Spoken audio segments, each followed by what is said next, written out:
Assalamualaikum warahmatullahi wabarakatuh. Bersama Barokah Ngaji, seperti biasa kita thalabul ilmi mendengarkan nasihat agama dari guru kita Gus Ba tercinta. Semoga mendapat barokah ilmu dan bermanfaat untuk semuanya. Langsung saja ke materinya, kita dengarkan sama-sama. Assalamualaikum warahmatullahi wabarakatuh. Kula niki cerita ibadah sing ringan-ringan mawon. Tapi dadekno mlebu swarga. Terus kula badhe cerita siji mazhab Hasan Sadzili. Terus Hasan Sadzili niku thariqah sing dianut Gus Wafi. Kula nggih beberapa kali dapat ijazah saking Mbah Mun, saking bapak kula. Di antaranipun nggih pesen teng Gus Wafi, sebagian lewat kula ziarah teng Barozak nggih. Barozak Termas. Abdul Hasan Asyadzili nu nate pas teng dalem ditamoni pemuda. Pemuda niku ngrutu. Di kampung kami banyak maksiat, di kampung kami banyak kesalahan. Niku sepundi? Jaga Abdul Hasan Asyadzili niku ringan. Sing jelas mboten sragen. Contohnya mboten sragen. Sakjane nggih persis, tapi umum niku dereng ngeten sragen. Kok tenggen kula kathah maksiat ngeten-ngeten. Jawab Abdul Hasan Asyadzili enteng ngoten. Man ahabba alla yu'sawaha fi ardi alla yu'sawahu fi ardi faqad ahabba alla tadhara maghfiratu wa alla tadhara syafaatuhu sallallahu alaihi wasallam. Dadi wong bayangno donya ora ana salah iku padha karo ora kepengin roh ghafure Allah Subhanahu wa taala. Mulane mazhab Sadzili paling bandel, ngurusi wong bandel paling bandel nggih mazhab Sadzili. Nang Kiai Sadzili iku ora umate macam-macam. Mulane teng Indonesia niku penak, sing keturunan putih seneng Nabi, sing ireng nggih seneng Nabi, sing ra keturunan nggih seneng Nabi. Mulane setan niku bingung. Nyangkane sing seneng Nabi keturunan putih tok, sing seneng keturunan ireng ya seneng Nabi, sing ra keturunan ya seneng Nabi, sing lakenan ya seneng Nabi. Jadi kelompok itu kathah sangat. Ini penting kalau aturaken mergi madhab Sadzili niku pancen dados pembanding madhab Sayyid Abdul Al-Haddad. Madhab Abdul Hasan Asyadzili niku sing paling masyhur diriwayataken dening Shahibul Hikam. Mergi Ibnu Athaillah As-Sakandari muridé Abdul Abbas Al-Mursi, Abdul Abbas Al-Mursi muridé Abdul Hasan sinten Asyadzili. Niku madhab ingkang bener-bener jadi pembanding. Mergi teng bab husnudzon niku beliau itu pakar. Orang itu bisa yarjuwa hawal yaumil akhir. Orang itu bener-bener dibikin nyaman mbek Allah mbek Rasul. Misalnya ngeten, sampean sowan Allah iku kudu arep-arep disangoni. Kena arep disangoni berarti nganggep Allah iku medhit. Mulane tomak niku penting. Tapi mbek pangeran aja mbek wong, tapi mbek pangeran mbek. Dados limangka yarjuwa hawal yaumil akhir. Riyen niku zaman kula alit, niku anggere ana santri lunga iku sanggu sak umbalan. Mergo yakin kiai iku nyangoni. Lho diyakini nyangoni ku keren, berarti diyakini lomo. Lha kok yakin mlebu neraka, berarti nganggep Allah gak Rahman Rahim. Mulane yakin mlebu napa? Swarga. Mau modal urun maulid sak dina ora urun malah entuk. Terus niki wis rontok-rontok salah tapi muga-muga disepuro pangeran. Nggih wau. Nek sampean bener niku sifat ghafuri Allah nganggur, nggih. Kerhane efektif ana sing salah. Mulane wonten cerita wonten tiyang teng multazam donga ya Allah kula paringi mboten nate salah. Iku jawabe pangeran fa'ina adhu ghufra. Wong ora tau salah sifat ghafur iku nganggur. Niki cerita sing sampean aja niru kula. Niki cerita ilmu. Niku mazhab Abdul Hasan apa? Asyadzili. Benten mazhab Sayyid Abdul Al-Haddad itu jalure khauf. Jadi dosa gede apa cilik? Ora ana gede ora ana cilik. Aja delok sing mbok dosani, aja delok dosane tapi delok sing mbok dosani iku sapa. Misale Gus Wafi ngutus santri teng mriki, "Cung, tukokno rokok." Rokok itu barang makruh misal. Mestinya kan santri oleh bantah, niki kiai ku piye to barang makruh kok kon nuku. Tapi masalahnya kan arah dituruti ya gelo tenan. Jadi aja delok kongkonane iku penting ra penting, tapi mukhalafah iku sababul fir. Misalnya kados kula niki teng mriki kan wonten botol minuman. Cung pindah rene itu kan barang sepele. Terus sampean takok urgensinya apa ya harus dipindah. Iku santri mangkelno to. Ya wis dipindah wae, pokoke penting nu. Menurut itu cara pandang Sayyid Abdul Al-Haddad. Ki aja geman bantah pangeran senajan to perintahe sepele. Piye-piye mukhalafah ngono iku jenenge nentang. Nah cara Abdul Hasan Asyadzili nggih boten barang gede mbek cilik kudu ana bedane. Wong ana kabair ana saghair. Masa WA janda beda mek goncekno ya kudu beda. Wong WA tok kok padha mek napa? Goncekno ya kudu beda, kudu ana sawair, kudu ana napa? Kabair. Tapi cara Sayyid Abdul Haddad mboten delok sing mbok maksiati ku sapa. Sehingga khazanah kita niki penuh dengan ilmu. Lan itu wonten bab ijtihad. Ijtihad niku ruangannya luas sekali. Ya kula bolak-balik nyontokno. Kula sakniki kan jare wong akeh kiai gedhe. Jare wong akeh kula niku kiai gedhe. Nek diundang manakipan tangga yo bingung. Ora teko sawangane kiai gedhe sombong diundang wong cilik ora teko. Teko iku mahjubno kiai sing ora tau pahayu. Wih bingung. Nyatane kula ora teko nggih do matur nuwun Gus. Athok kula mboten lakon. Nah kula teko kan mesti ordere teng kula mboten. Cara sing tok pitik gedhe nggih kula, salam templek gedhe nggih kula. Berhubung kula ora teko ngresgeni tiyang kathah. Saiki misal wonten takok, kiai gedhe diundang musala cilik kesunatan teko apa makruh teko? Cara ijtihad, cara sampean makruh teko napa kesunat? Kula misale diundang ning Sragen ning musala Penceng. Kula niku sunat teko napa haram teko? Haram ya bener nggih haram ya. Setuju haram. Mergo mahjubno ya haram setuju.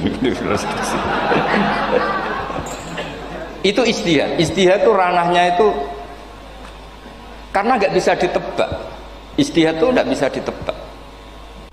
Kalau gak ada cerita kata tentang ijtihad, niki betapa umat Rasulullah umat sing bejo, pilihan-pilihan ijtihadnya dibenarkan. Masyhur tenggene cerita Bani Quraidah. Nabi ngendikan, engkau kue jogeman sholat asar kecuali sampai neng kampung Bani Quraidah.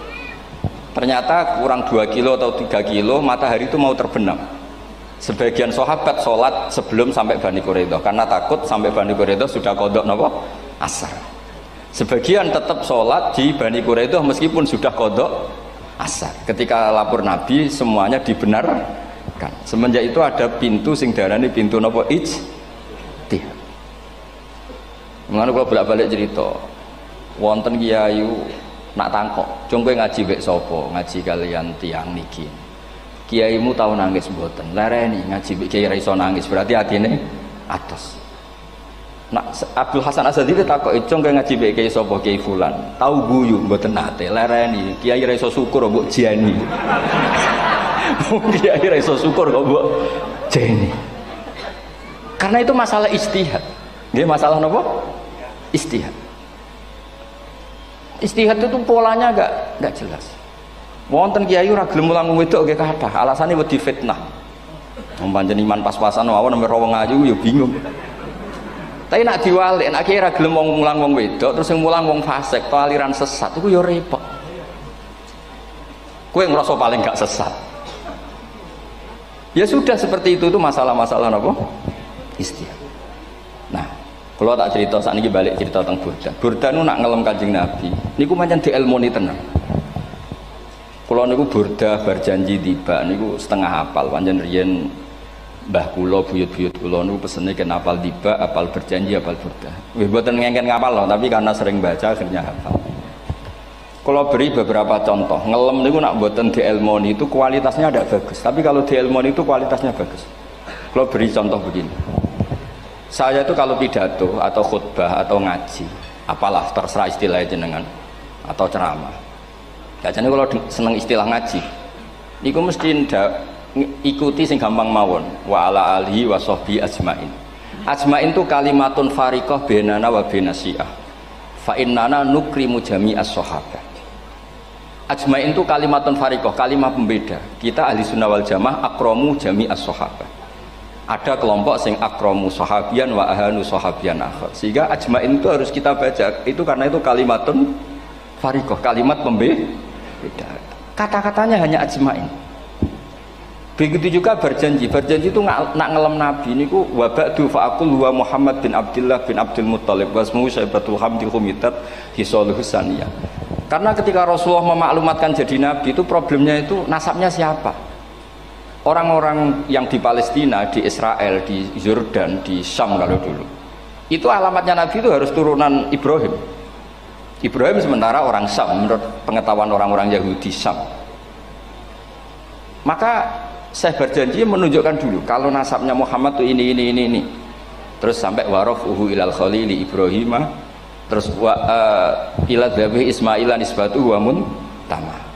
Terus setelah itu terus beliau ngendikan wa adnanu bila raibin inda dzabil ulumin sabiyah ila dzabih Ismaila nisbatuhu wa muntama. Terus ketika berjanji di Karang itu sudah ada faham-faham yang seakan-akan babahnya Nabi itu ada masalah. Terus beliau ngendikan, ini Syaibatul Hamdi, Sayyid Abdul Muthalib itu orang yang ketika buka Ka'bah, buka Zam-Zam, saurip-uripnya muji pangeran. Terus banyak lagi wasumi'a fi sulbihin Nabiyyu sallallahu alaihi wasallam dzakarallaha ta'ala walab. Mbah yang ini bahkan dengar ketika Nabi masih di punggungnya membaca tasbih. Terus sampai fa'azim bihi min ikdin ta'allaqat kawakibud durriyah wa kaifala wa sayyidul akramu sallallahu alaihi wasallam wasitatuhumun tak. Nabi itu orang suci, makanya harus lewat rahim yang suci, harus lewat bapak yang suci, mbah yang suci, sampai ila khalilir rahman Ibrahim alaihis salam. Makanya terus dinagumkan nasabun tahsibul ula bikhulau, terus tarokus sifaha falam yusibum aruhu min adami wa ila abihi wa ummihi, karena kabeh sonal ismihi, semuanya itu untuk menjaga asmane Nabi Muhammad sallallahu alaihi wasallam. Kemudian Burda membentuk itu dalam bentuk nazuman. Misalnya beliau ngendikan Rasulullah itu mutiara. Jadi ketika dakwah berpola ya baik, ketika tidak berpola juga baik. Beliau cara muji Nabi faddurru yazdadu husnan wa huwa muntazimun. Namanya mutiara ketika diuntai pasti sangat indah.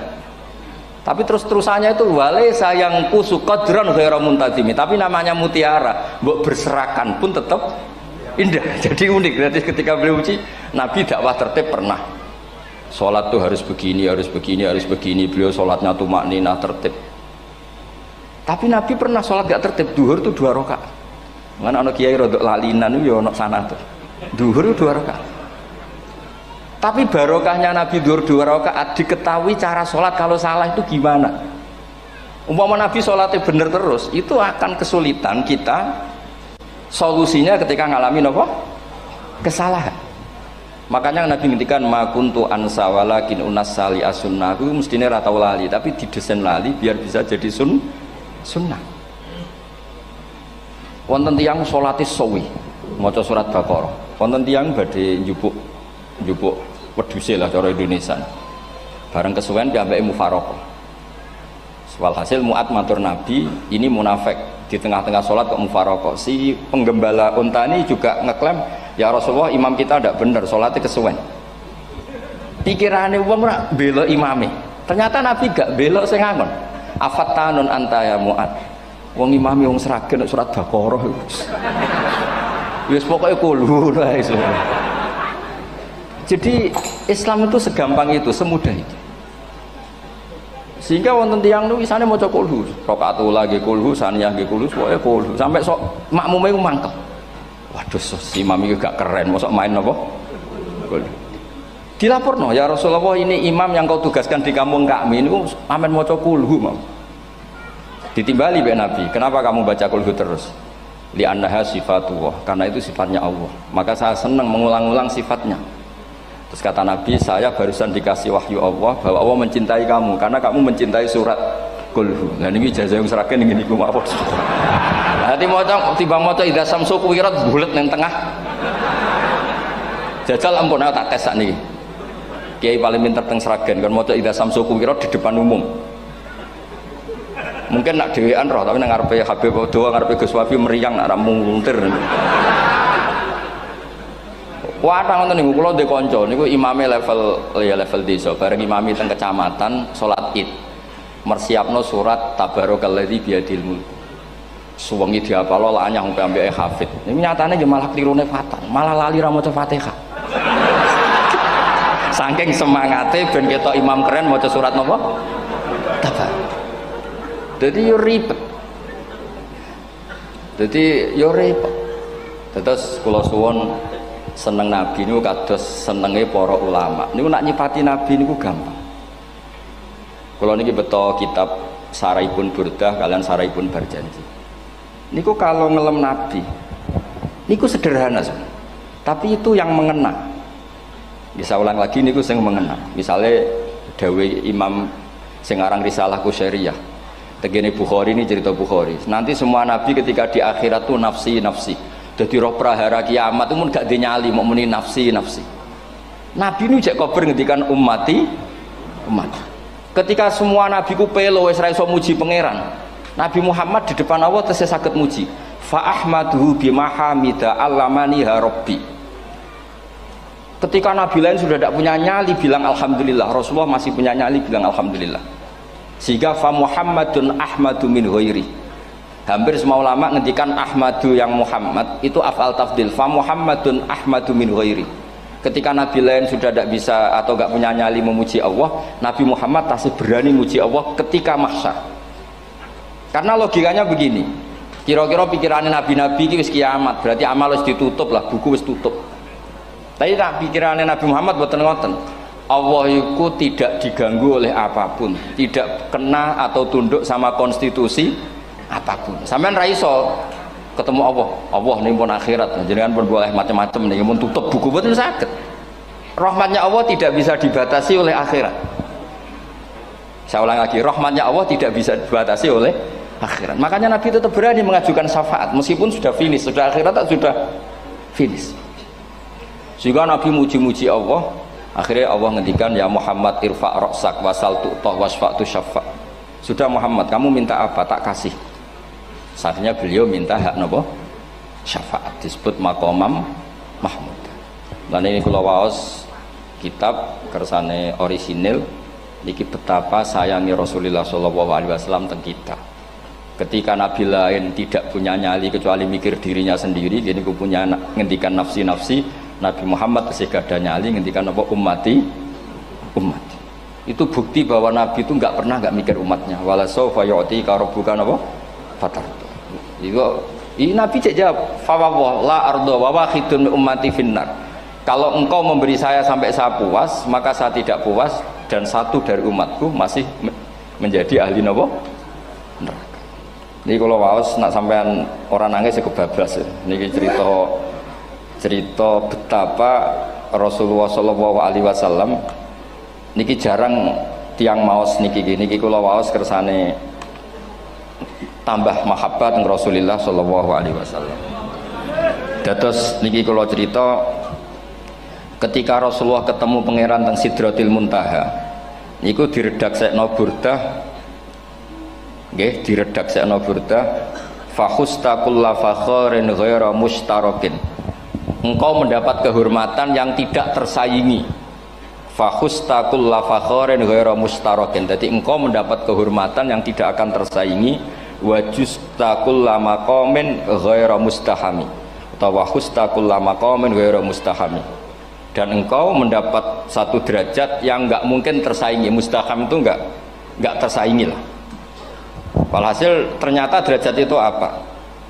Gini ku ketika Rasulullah ketemu Allah Ta'ala teng Sidratil Muntaha niku Sayyidah Aisyah radhiyallahu anha tangklet ya Rasulullah mal ladzi auha ilaika rabbuk idz qala fa auha ila abdihi ma auha qala ya Aisyah aturidina anta alami ma la ya'lamuhu Jibril wala Mikail wala nabiyyun mursalun wala malakun muqarrabun.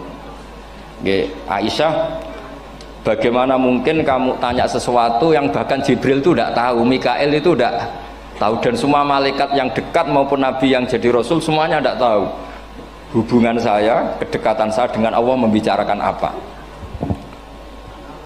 Niku sing dimaksud burdah kaima tafuza biwaslin ayya mustatarin wonten sing maca ayyi mustatarin anil uyuni wasirrin ayya muktatamin. Jadi Nabi ketika ketemu Allah di Sidratil Muntaha itu ada misteri yang hanya Nabi yang tahu.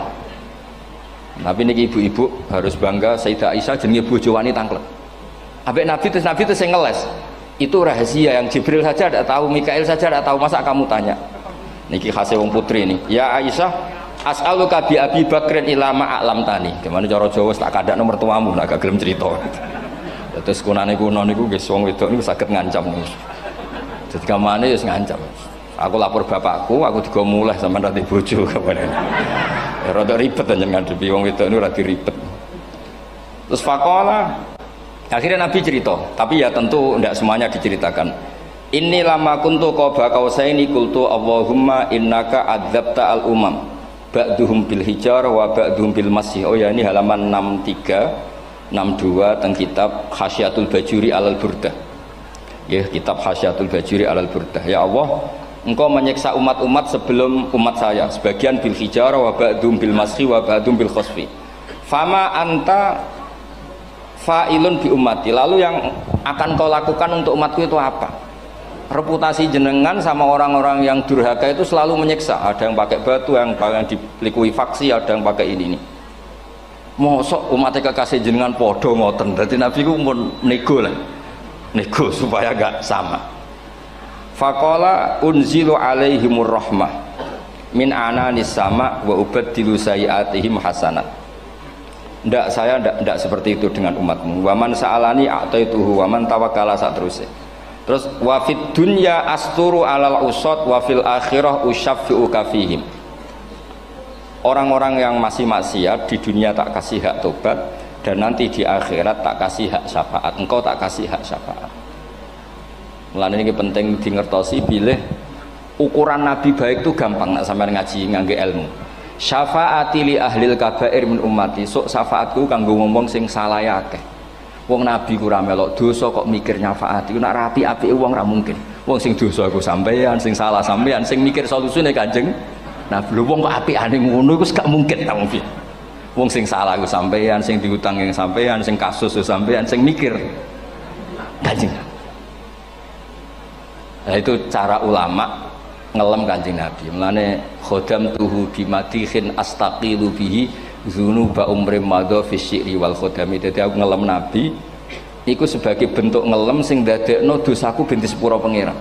Misalnya kita suka Alphard, muji Alphard, suka Innova, muji Innova, suka kebun, muji kebun. Sing ribet ku nak suka hewan, seneng kucing nggak ngelem kucing. Lho bareng ngelem Kanjeng Nabi kok ora iso. Lane jare Burdah, aku iku ngelem apa tau iso, mosok aku ora tau ngelem Kanjeng Nabi. Makanya terus beliau hidupnya, kemampuan syairnya didedikasikan hanya nggo ngelem Kanjeng Nabi Muhammad sallallahu alaihi wasallam. Mulane terus ngendikan wa muli kholasi khaira multazim. Saya dedikasikan kecerdasan saya untuk ngelem Kanjeng dan Nabi, dan itu solusi terbaik.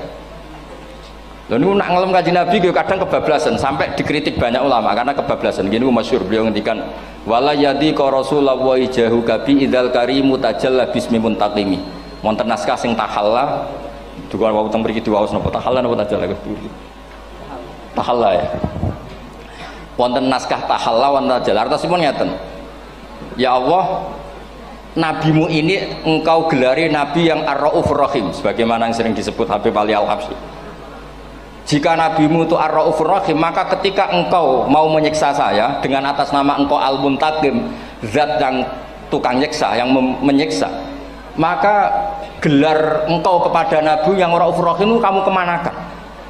Jenengan kudu konsisten, terus kadung ngarani nabi ini jenengan raufur rahim. Maka sifat jenengan yang muntakim jangan pakai dulu, karena saya ini umatnya Nabi yang kamu beri gelar Raufur Rahim. Paham tuh jenengan? Maksudnya ya ojo sido nyiksa wong kadung mbok arani Raufur Rahim. Dadi wala yadi ka Rasulullahi jahu kabi idzal karimu tajalla ta tahalla bismimun takim. Terus sekarang Burda jenenge Muhammad. Allah kadung janji wong sing jenenge Muhammad ora bakal disiksa. Sebetulnya maknanya ya Muhammad Sayyidul Anbiya nih. Tapi ketika ono panggilan Muhammad ke depan, Muhammad gak boleh disiksa. Jeneng kula nggih Muhammad.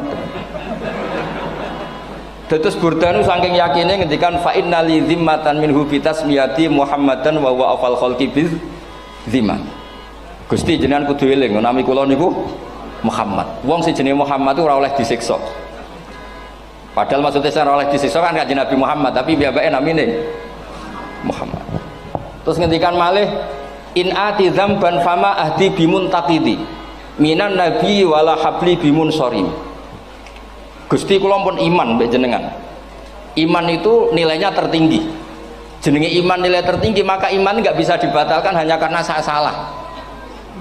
Jadi pangeran kok diruwayu dipeksa kudu ngakoni nek dene umat Rasulullah sallallahu alaihi wasallam, dan in ati lamun nekane ingsun dzamban ing dosa fama ahdi bimuntaqidin, maka perjanjian saya dengan engkau tidak boleh dibatalkan. Itu termasuk hebatnya umat Rasulullah sallallahu alaihi wasallam, apapun salahnya niku tetap diakoni umat Rasulullah sallallahu alaihi wasallam. Mergo termasuk kelebihan Nabi nu gak ada hak napa? Syafaat. Nggih, eling-elinge termasuk kelebihan Nabi nu gak ada hak napa? Syafaat. Meskipun kita tetap khawatir jenenge dosa ge istighfar, tapi aja dadi putus asa mergo napa in anti dzamban fama ahdi bimuntaqidi minan nabiyyi wala habli bimun sorim. Terus niku cerita-cerita madhe ulama teng Rasulullah sallallahu alaihi wasallam. Mereka milih kata-kata sing wong apik eling terus. Nggih eling terus. Wau kados wau fadurru yasdadu husnan wa wa muntazimu wa laisa yang kusu qadron hiramun. Jadi dulu tuh pernah ada faham-faham sing cara zahiri hadis iku abai nabi itu seperti ini cara zahiri hadis. Tapi ahli sunnah wal jamaah terus di pendapat bapak nabi ku min ahlil jannah. Mergo apa? Wa kaifala wa sayyidul akramu sallallahu alaihi wasallam wasitatul muntaqah. Nabi itu orang suci, pasti lewat rahim-rahim yang suci. Minal aslabi thahira ilal arhamiz zakiyatil fakhira. Itu logika yang dibangun. Sehingga terus mantep barokah wau mau sedibak mau berjanji kiyakan wong Islam an-nabi min abihi wa ila jaddi sampai Adam niku kabeh tarokus sifaha falam yusibhum aruhu min adami wa ila abihi wa ummi. Begitu juga masalah iman. Soal misalnya ada pertanyaan ilmiah, lalu Ibrahim gimana? Karena nanya Azar itu kafir. Zaman ada Nur Rasulullah sallallahu alaihi wasallam, Azar belum kafir. Setelah intikal ke Ibrahim baru Azar kafir. Atau ada yang menjawab istilah abun di situ itu majaz. Sebetulnya Azar bukan bapak kandung tapi apa?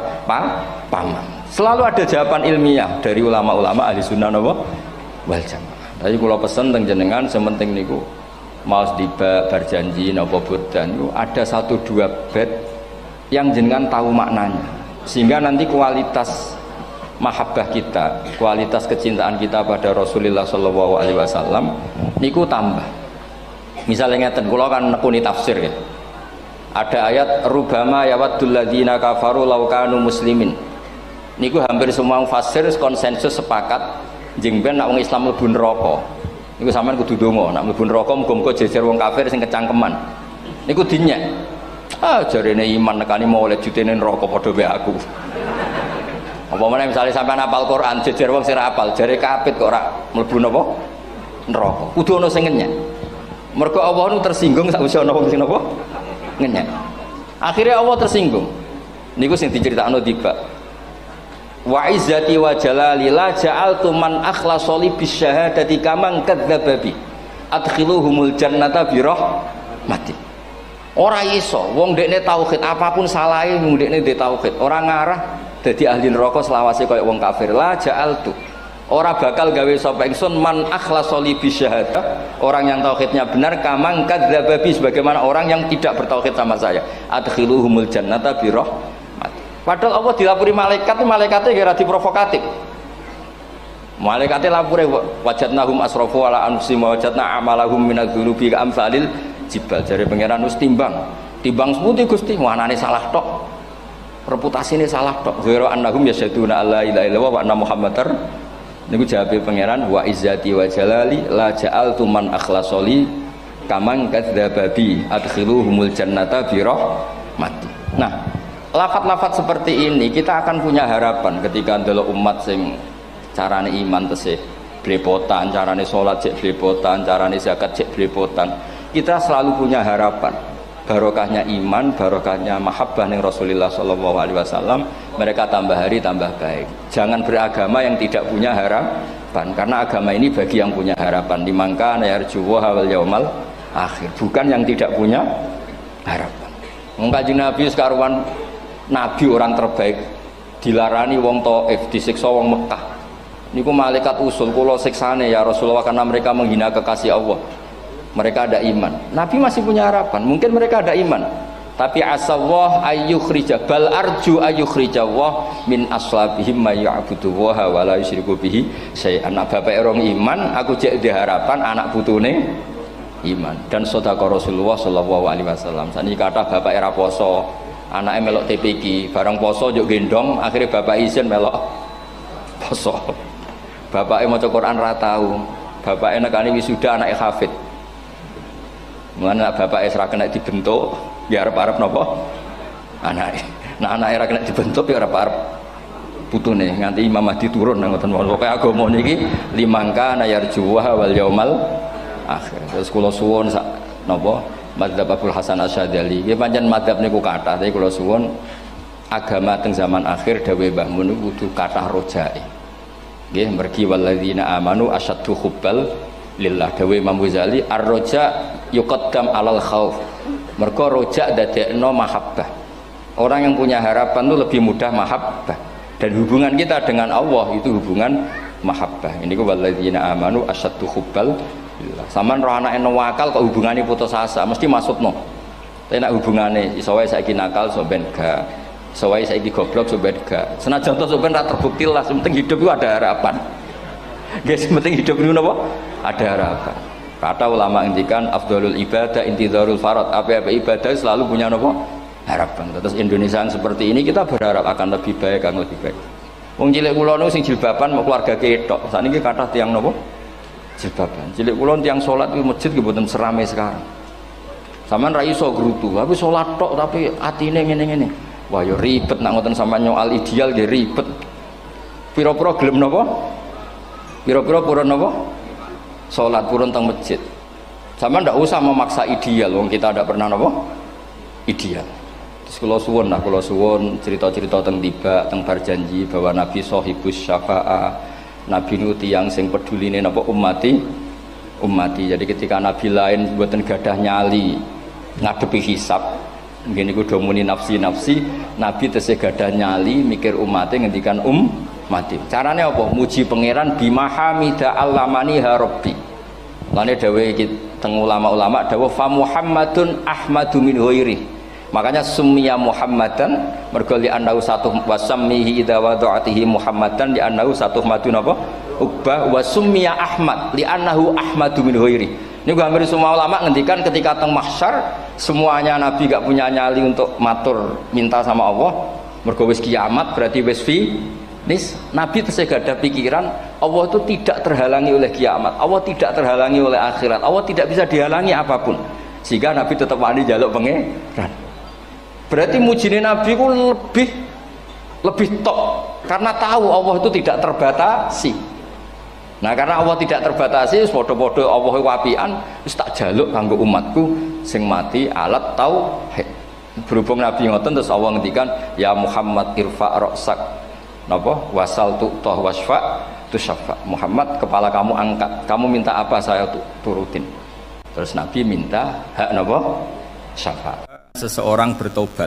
Dulu umatnya Nabi Musa ada yang menyembah anak sapi, ijel itu, harus tobat. Itu tobatnya ekstrim betul. Kalau tobat sekarang kan cukup istighfar sama istighosah. Kalau dulu enggak, liyak tulal bari uminkum al mujrimah, yang terbebas dari dosa menyembah anak sapi, membunuh yang terlibat atau pernah menyembah anak sapi.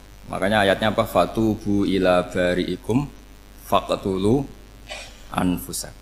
Ya, jadi orang-orang yang pernah menyembah anak sapi itu tobatnya apa? Faktulu anfusakum.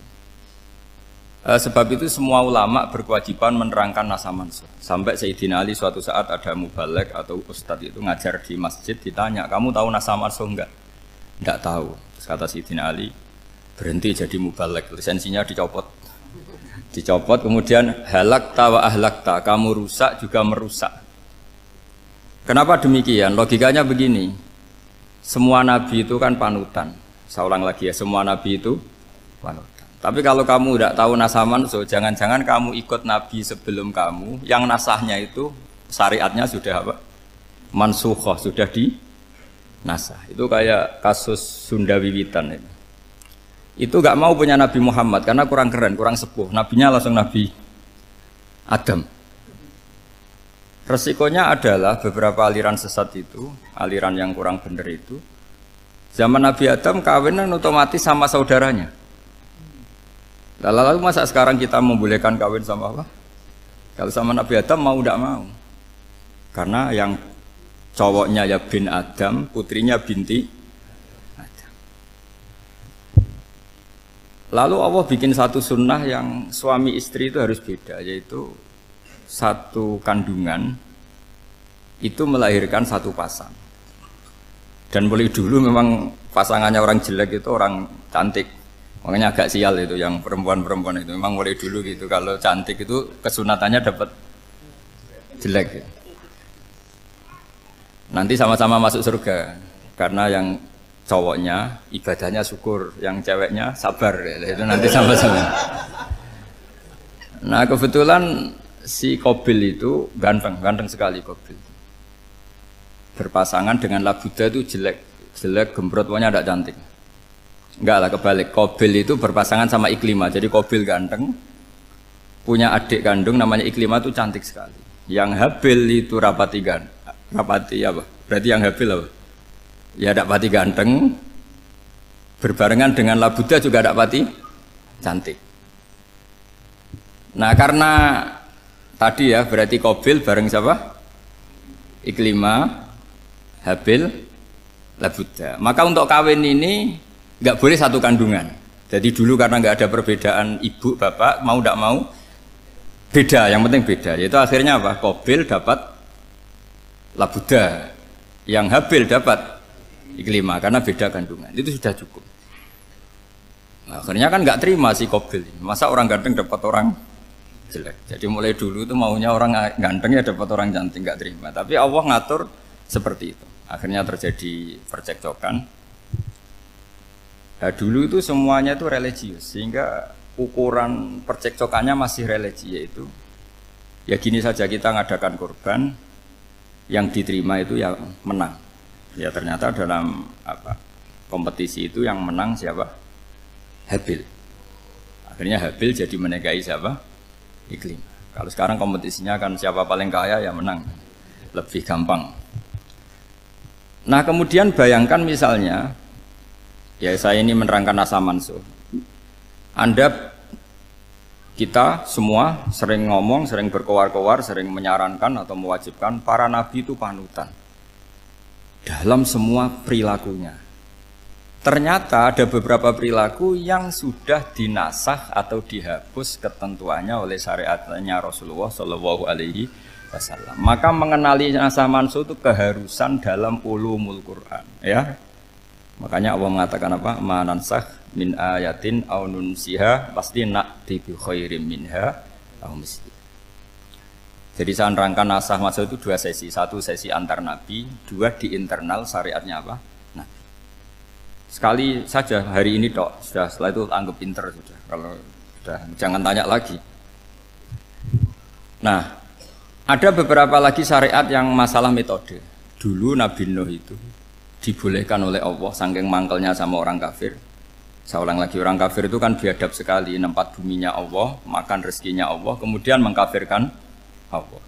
Pikirannya Nabi Nuh, orang biadab gini nggak layak hidup, itu pikirannya Nabi Nuh. Kalau dia pakai militer, tidak punya militer, ya pakai langit akhirnya.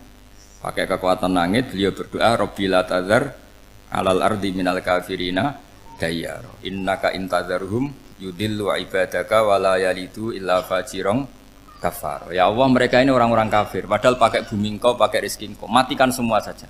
Jangan sisakan satupun.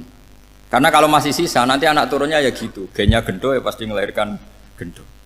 Gen, wa la yalidu illa fajirong kafar. Kalau kamu sisakan pasti melahirkan generasi gendo lagi, kafir lagi. Dituruti sama Allah. Kecuali orang 80 yang ikut Nabi Nuh.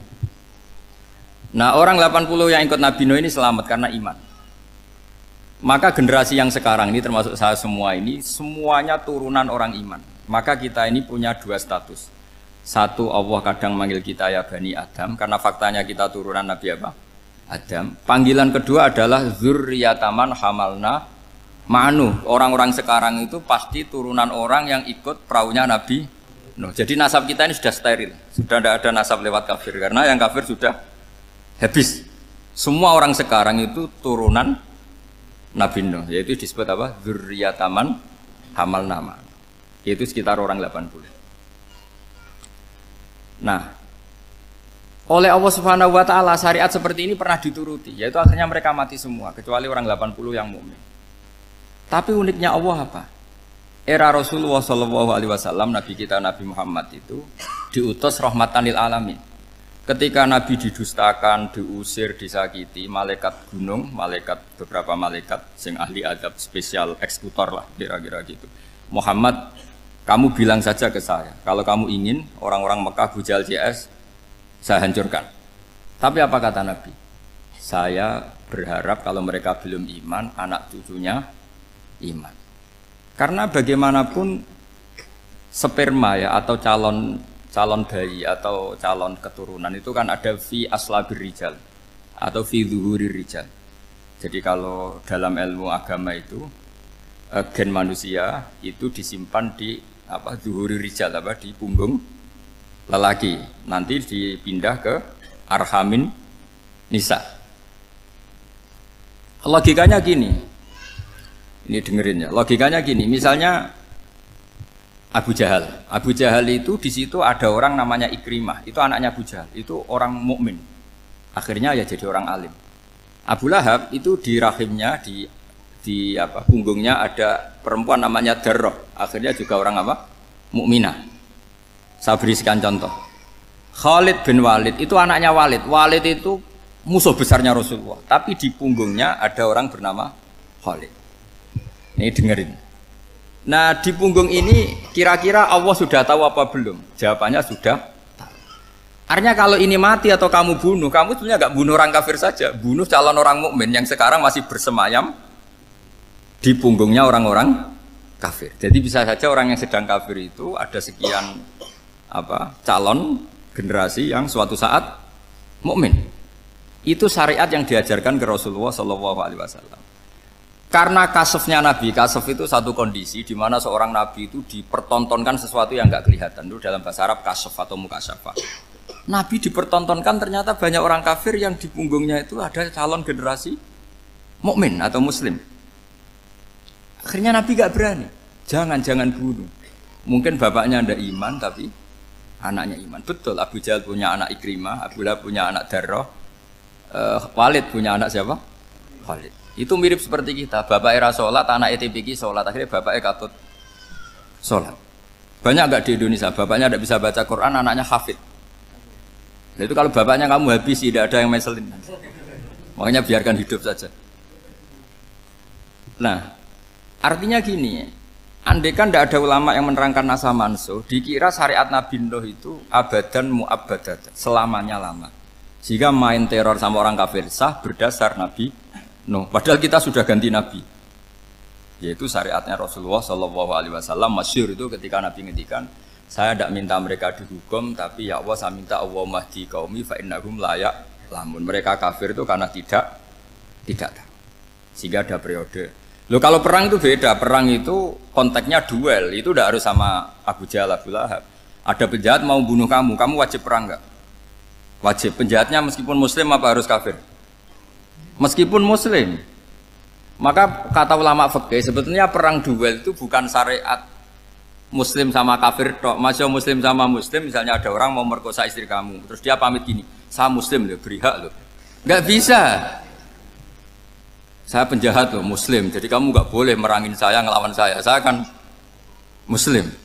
Enggak bisa, tetap harus dilawan.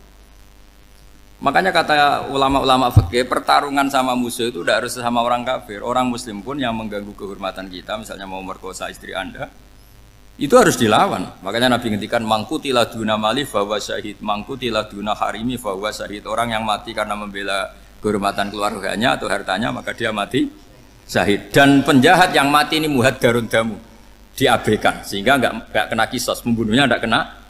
Misalnya ada penjahat mau bunuh kamu duel menang. Kamu nggak kena kisos karena ini muhaddarun damu, diabaikan kehormatannya. Padahal dia muslim, apa? Muslim. Ini perlu. Jadi ini mengaji ini agak jelimet, tapi gampang. Kan kalau paham nggak paham selesai, jadi yang nggak baca selesai. Gitu. Sehingga kalau nggak ada nasa mansuh, maka orang selalu berpikir, pokoknya yang penting ikut Nabi. Nah itu bahayanya kalau Anda tidak tahu detail, jangan-jangan syariat yang kamu ikuti itu syariat yang sudah berstatus mansukhoh, telah dicabut. Dan itu banyak. Makanya kata Sayyidina Ali ketika ada orang ngajar gak tahu nasa mansuh, halakta wa ahlakta, kamu rusak dan merusak orang lain. Seperti tadi pernah ada kawin itu satu turunan, yaitu era Nabi Adam. Masa kita sekarang kawin sama satu turunan, kan nggak mungkin. Ya kan, pernah ada membumi hanguskan orang kafir, yaitu syariatnya Nabi Nuh. Itu dihapus oleh syariatnya Nabi Ibrahim dulu. Yaitu Nabi Ibrahim menghentikan apa? Faman tabi'ani fa innahu minni wa man asani fa innaka ghafurur rahim. Ya, kalau orang ikut saya ya Allah ya pasti golongan saya. Kalau yang masih maksiat, masih balelo, saya berharap engkau ampuni. Akhirnya banyak orang kafir tobat. Coba era Rasulullah itu semua orang kafir Mekah itu kafir. Nabi belum wafat. Itu sudah ada 114.000 mukmin semua. Jadi Nabi menangi mayoritas orang menjadi mukmin dari mayoritas kafir, yaitu disebut wara'aitan nasa yadkhuluna fi dinillahi afwaja. Andai kan Nabi Muhammad pakai syariatnya Nabi Nuh, bisa enggak mengislamkan orang sebanyak itu? Enggak bisa kan?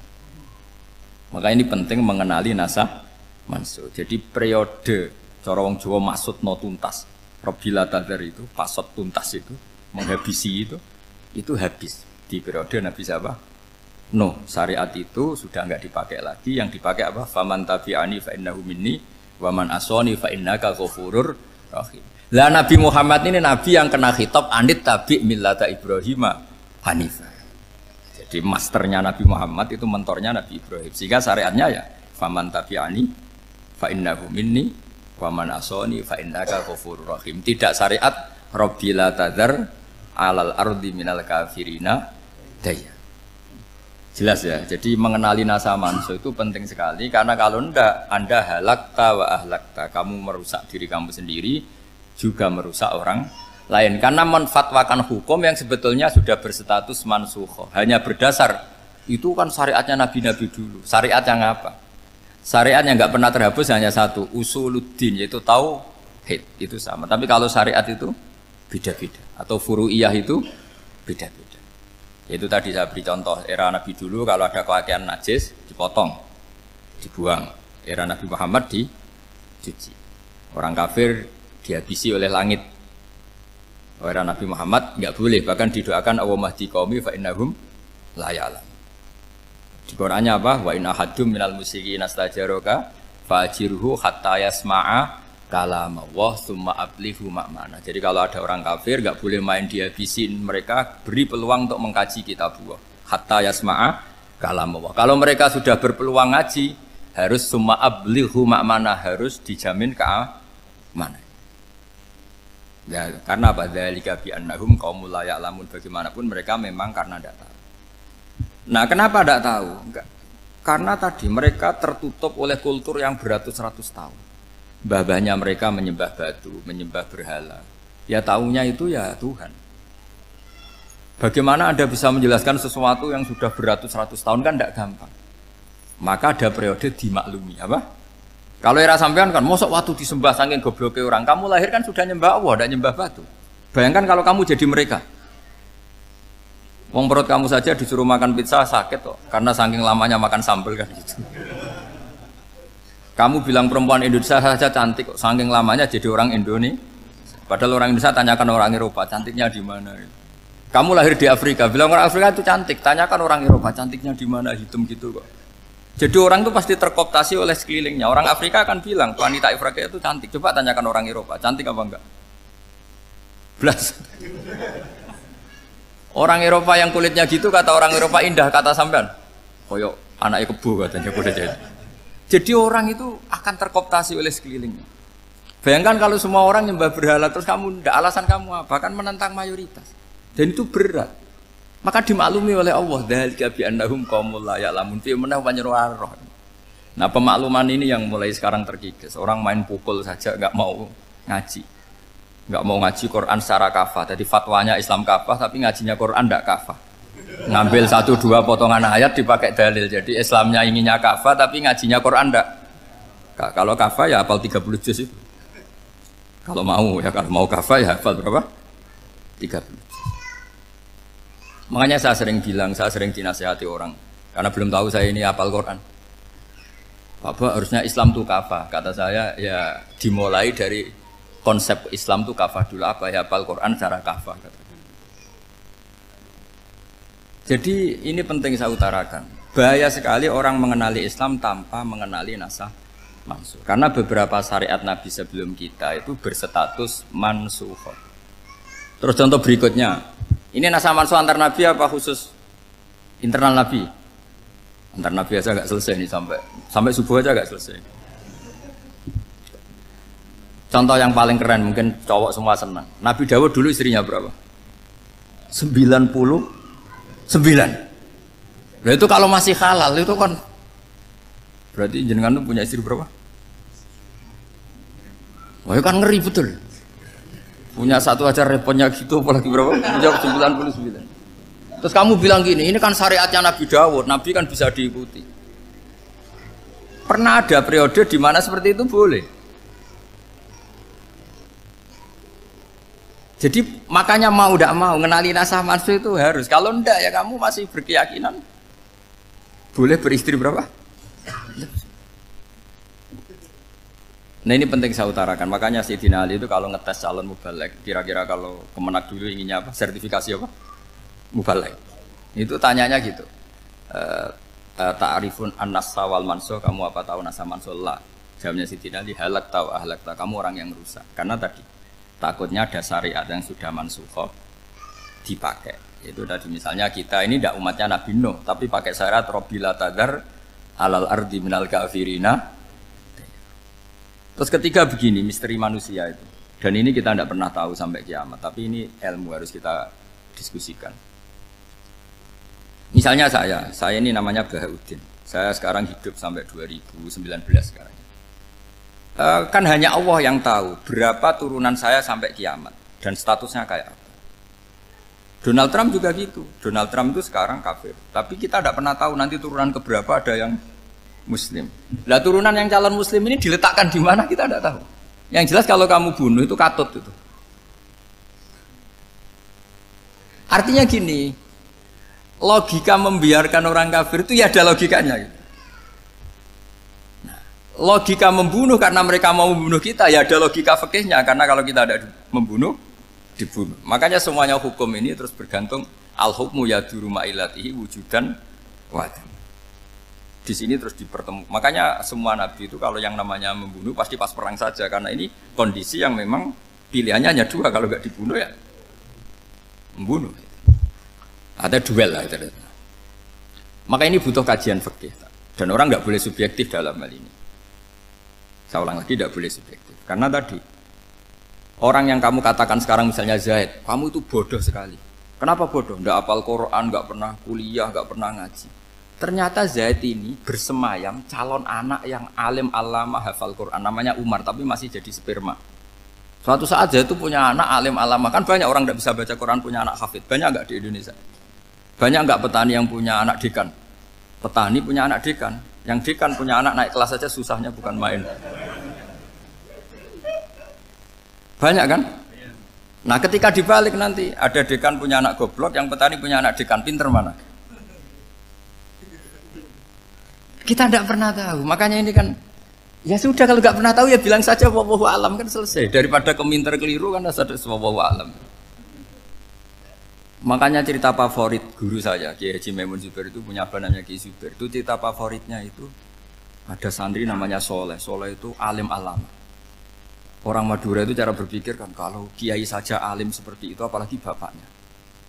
Pas bapaknya main ke pondok, santrinya ada ribuan. Bapaknya main ke pondok itu, sholat itu ya gak bener, gak sesuai sunnah Rasul lah kira-kira gitu. Sudah sholat itu gak bener, apa-apa gak bener. Masih ditakwil sama santri Madura, karena orang Madura itu kultus.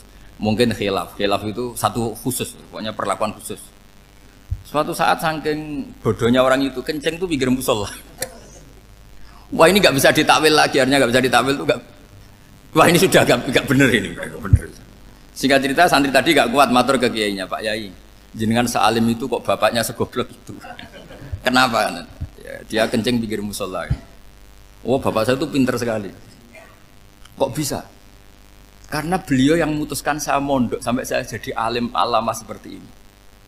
Yang bodoh itu mbah saya. Bodoh itu mbah saya kan.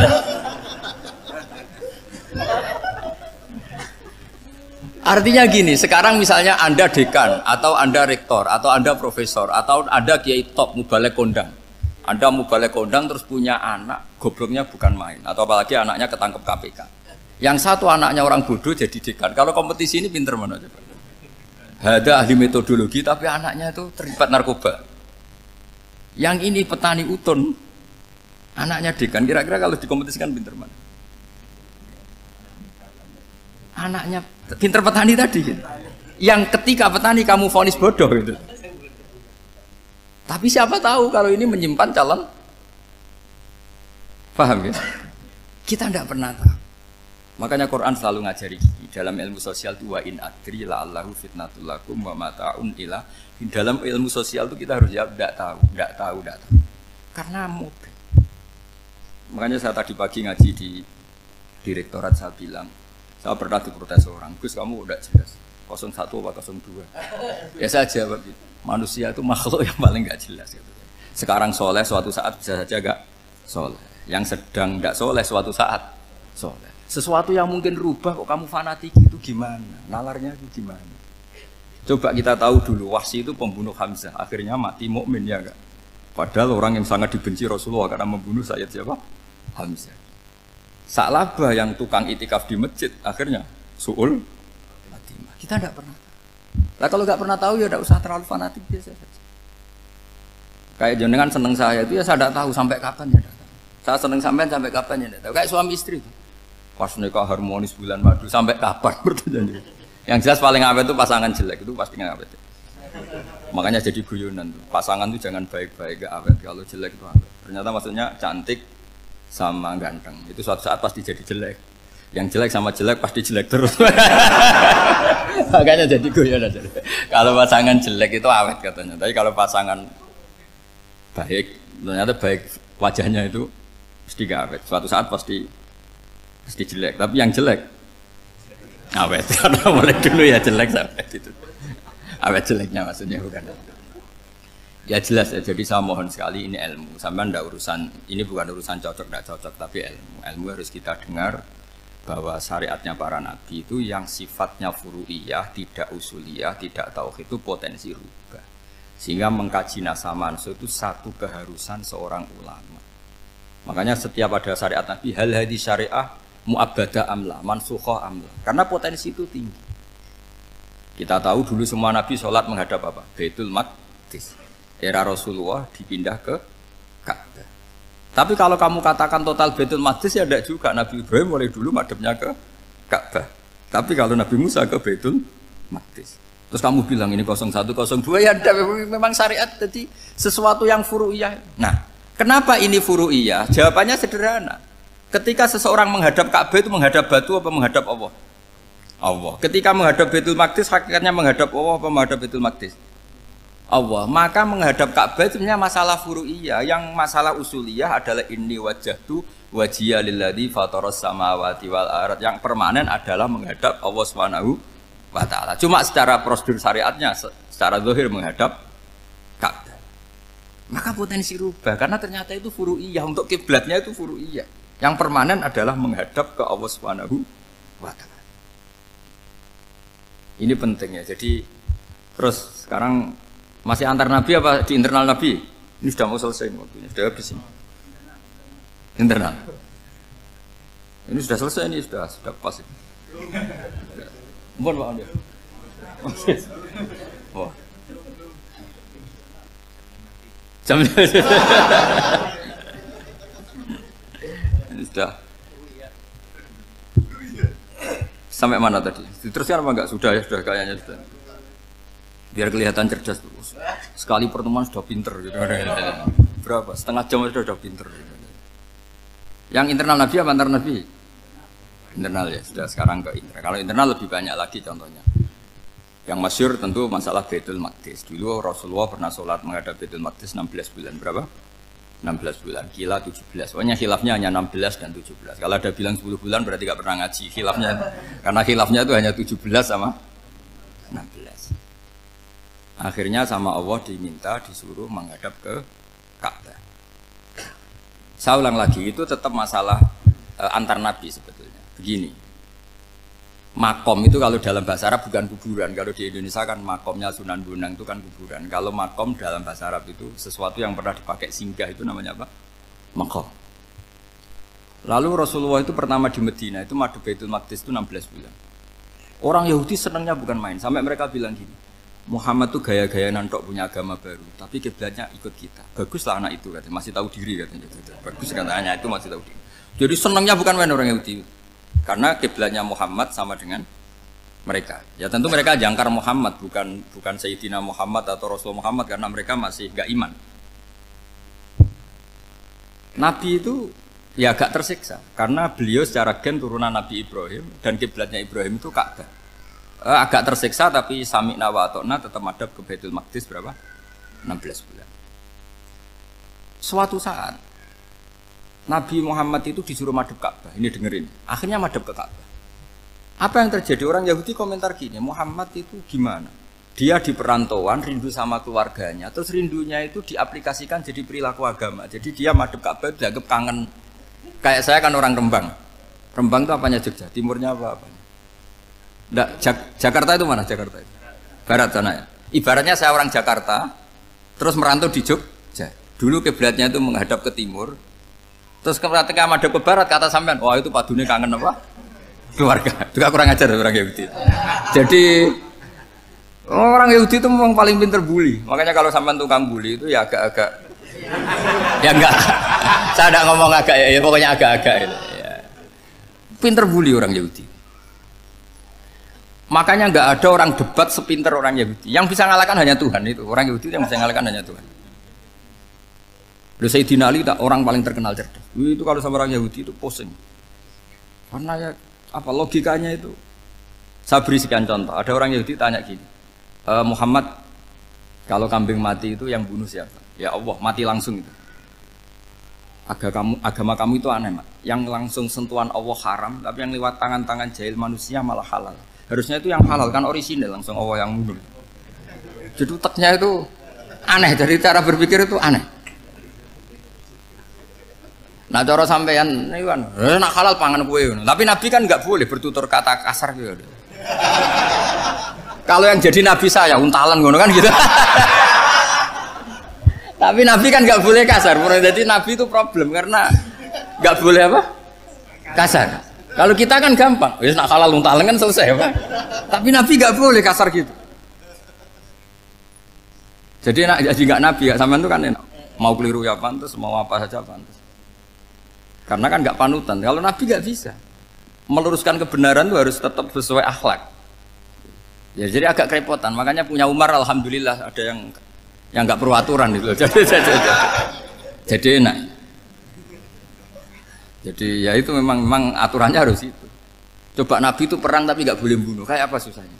Beliau jadi sasaran tembak tapi nggak boleh bunuh. Kalau sahabat kan enak, duel, relax, santai, bisa tarung. Kalau Nabi nggak boleh. Makanya Nabi meskipun ikut perang terus gak ada sejarah orang yang dibunuh. Ya, hanya satu peristiwa itu pun dibaca orang kafir, ditangkis Nabi, pedangnya kembali ke dia mati. Tapi gak ada yang Nabi. Karena Nabi kalau pembunuh nanti itu terus kayak pendekar kan susah juga punya Nabi kok.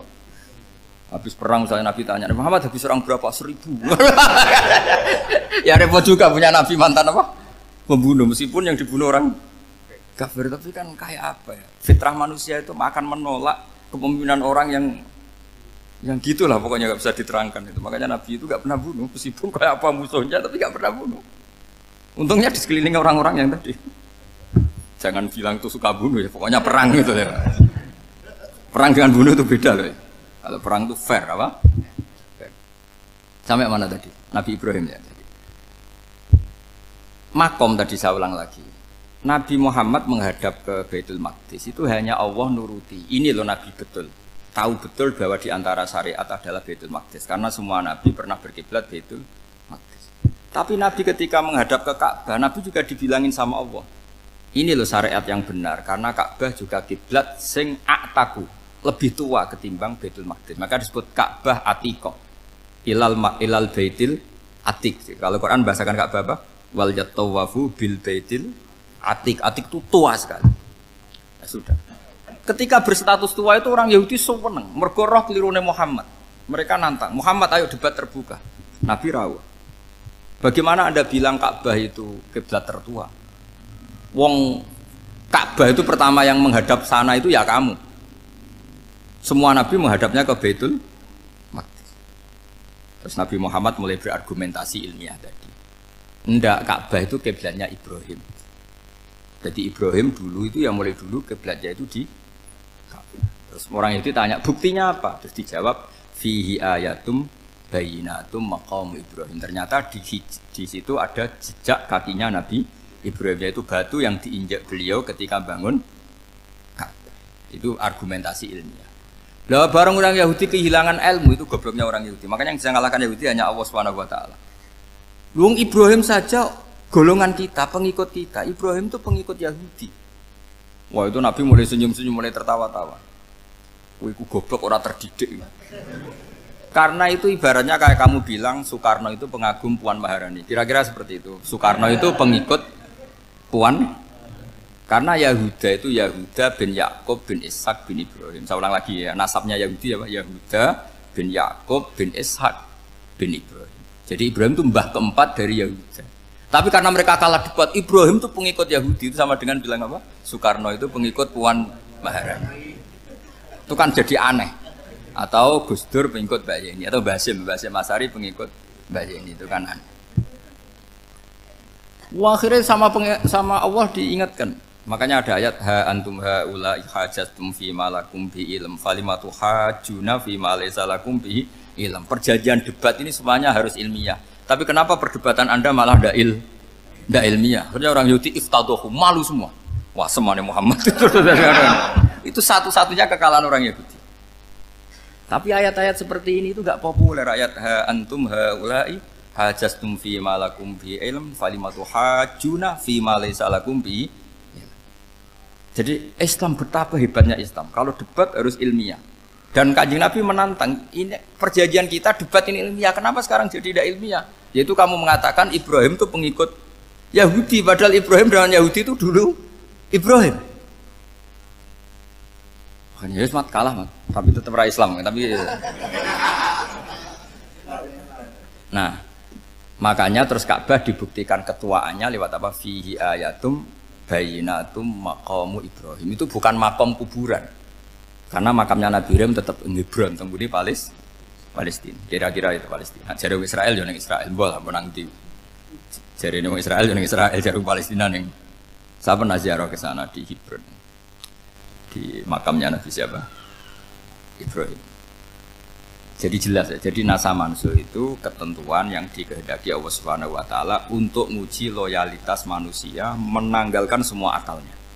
Makanya saya mohon sekali siapapun yang ngaji saya dimanapun, sekali-kali manusia itu harus menanggalkan akalnya. Sekali Anda pakai akal, maka Anda akan ingkar dengan nasa mansuh. Nasa mansuh itu hukum yang direvisi, yang dibatalkan. Makanya orang Yahudi lagi-lagi pinternya orang Yahudi.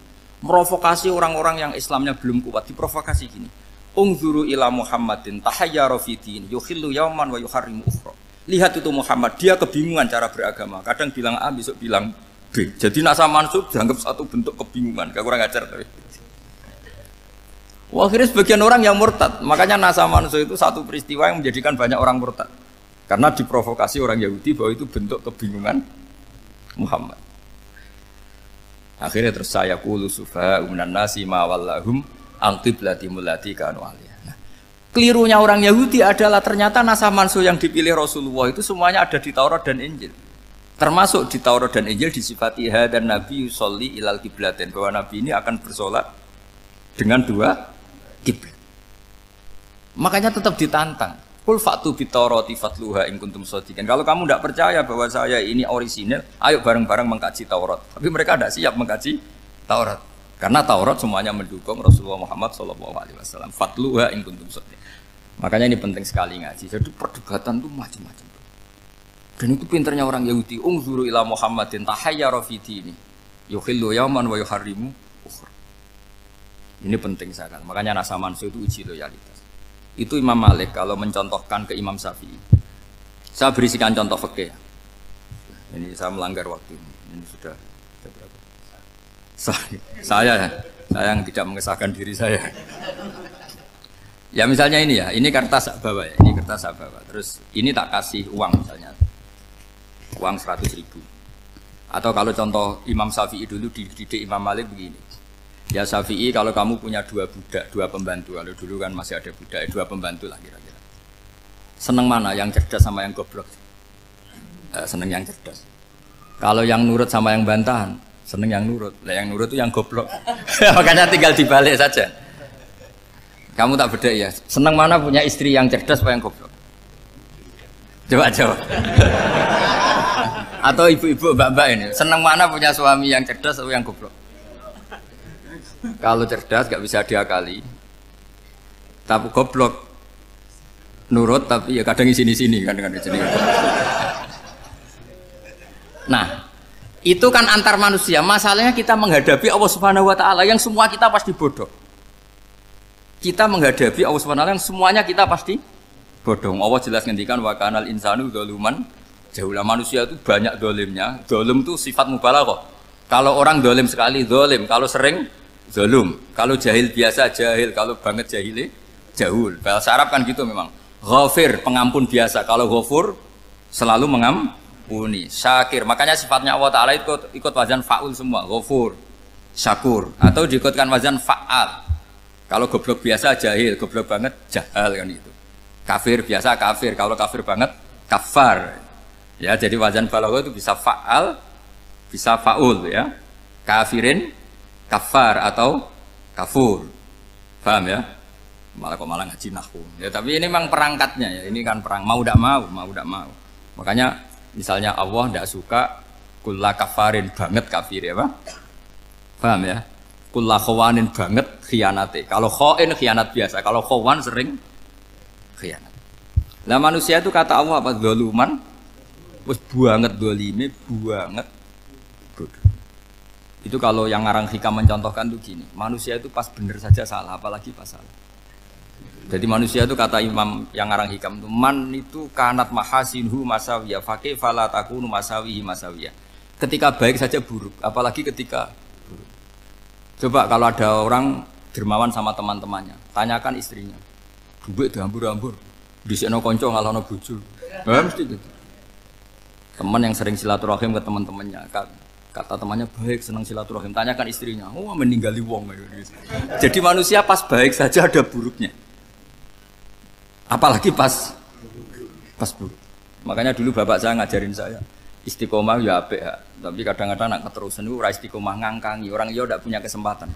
Misalnya ada imam masjid ngimami terus sampai tua sampai mau mati. Itu istiqomah apa tidak memberi peluang yang lain? Tidak jawab aja.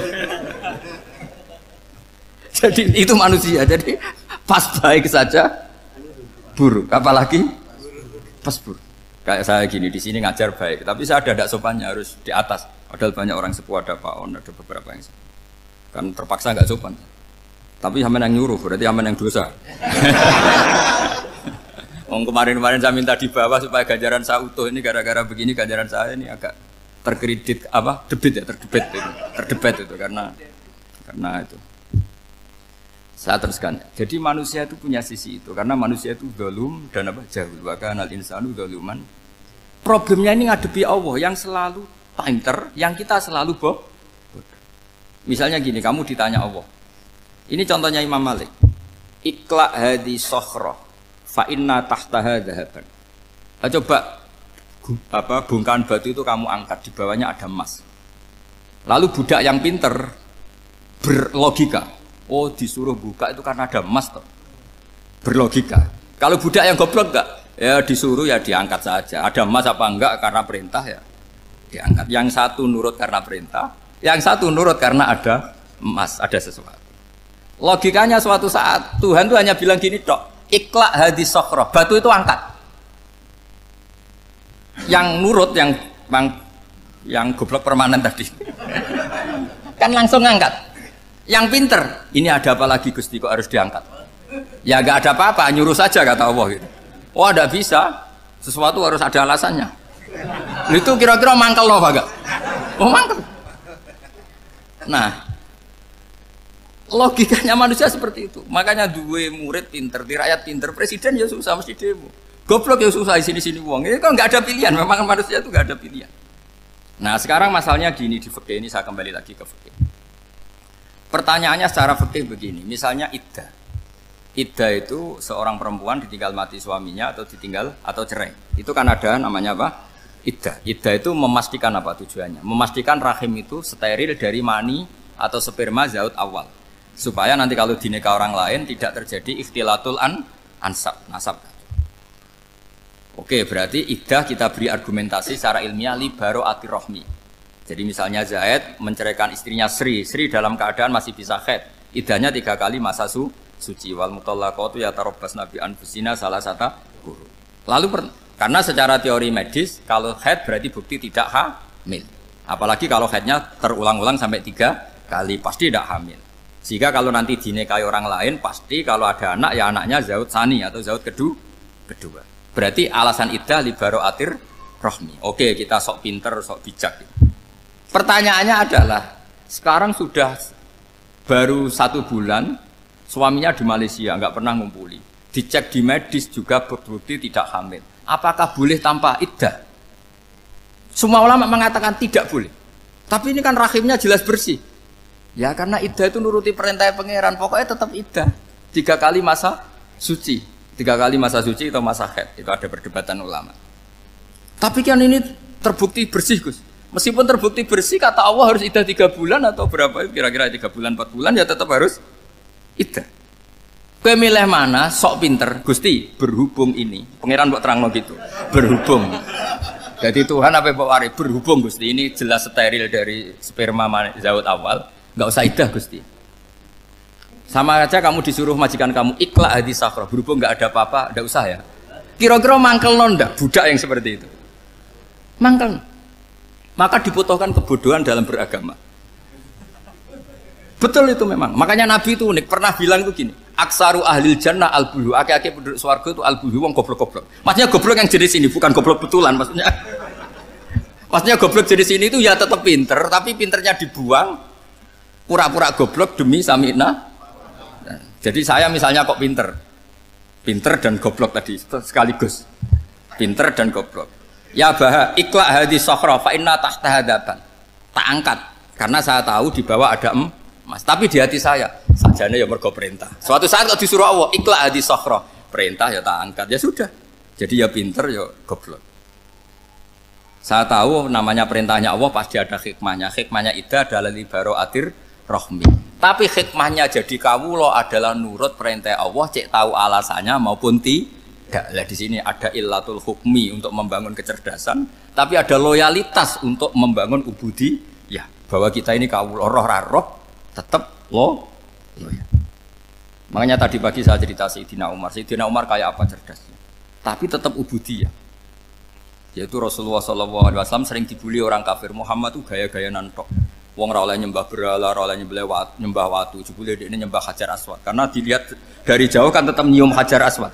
Coba kalau kamu lihat dari jauh, kamu sujud dari jauh kan kayak sujud sama batu. Makanya Sayyidina Umar karena orang kafir masih cara berpikir gitu, tiap nyium Hajar Aswad itu komentar gedumel. Alim tu annaka hajarun la tadurru wa la tanfa. Walau la anni ra'aitu Rasulullah qabbalaka ma qabbal. Aku roh nak watu, raman doroti, raman faati. Kalau saja saya tidak melihat Nabi nyium kamu, saya tidak sudi nyium kamu. Jadi tidak berdoa, doa mustajab itu tidak gerutu. Karena apa? Umar tahu ini masalah secara tauhid. Kalau saya doa depan Hajar Aswad nanti dikira syirik karena berdoa di depan batu. Tapi kalau saya tidak nyium, nyulayani sunnah Rasul, yaitu nyium Hajar, wis tengah-tengah nyium sambil gerutu, itu sudah kompromi. Ya nyium tapi gerutu.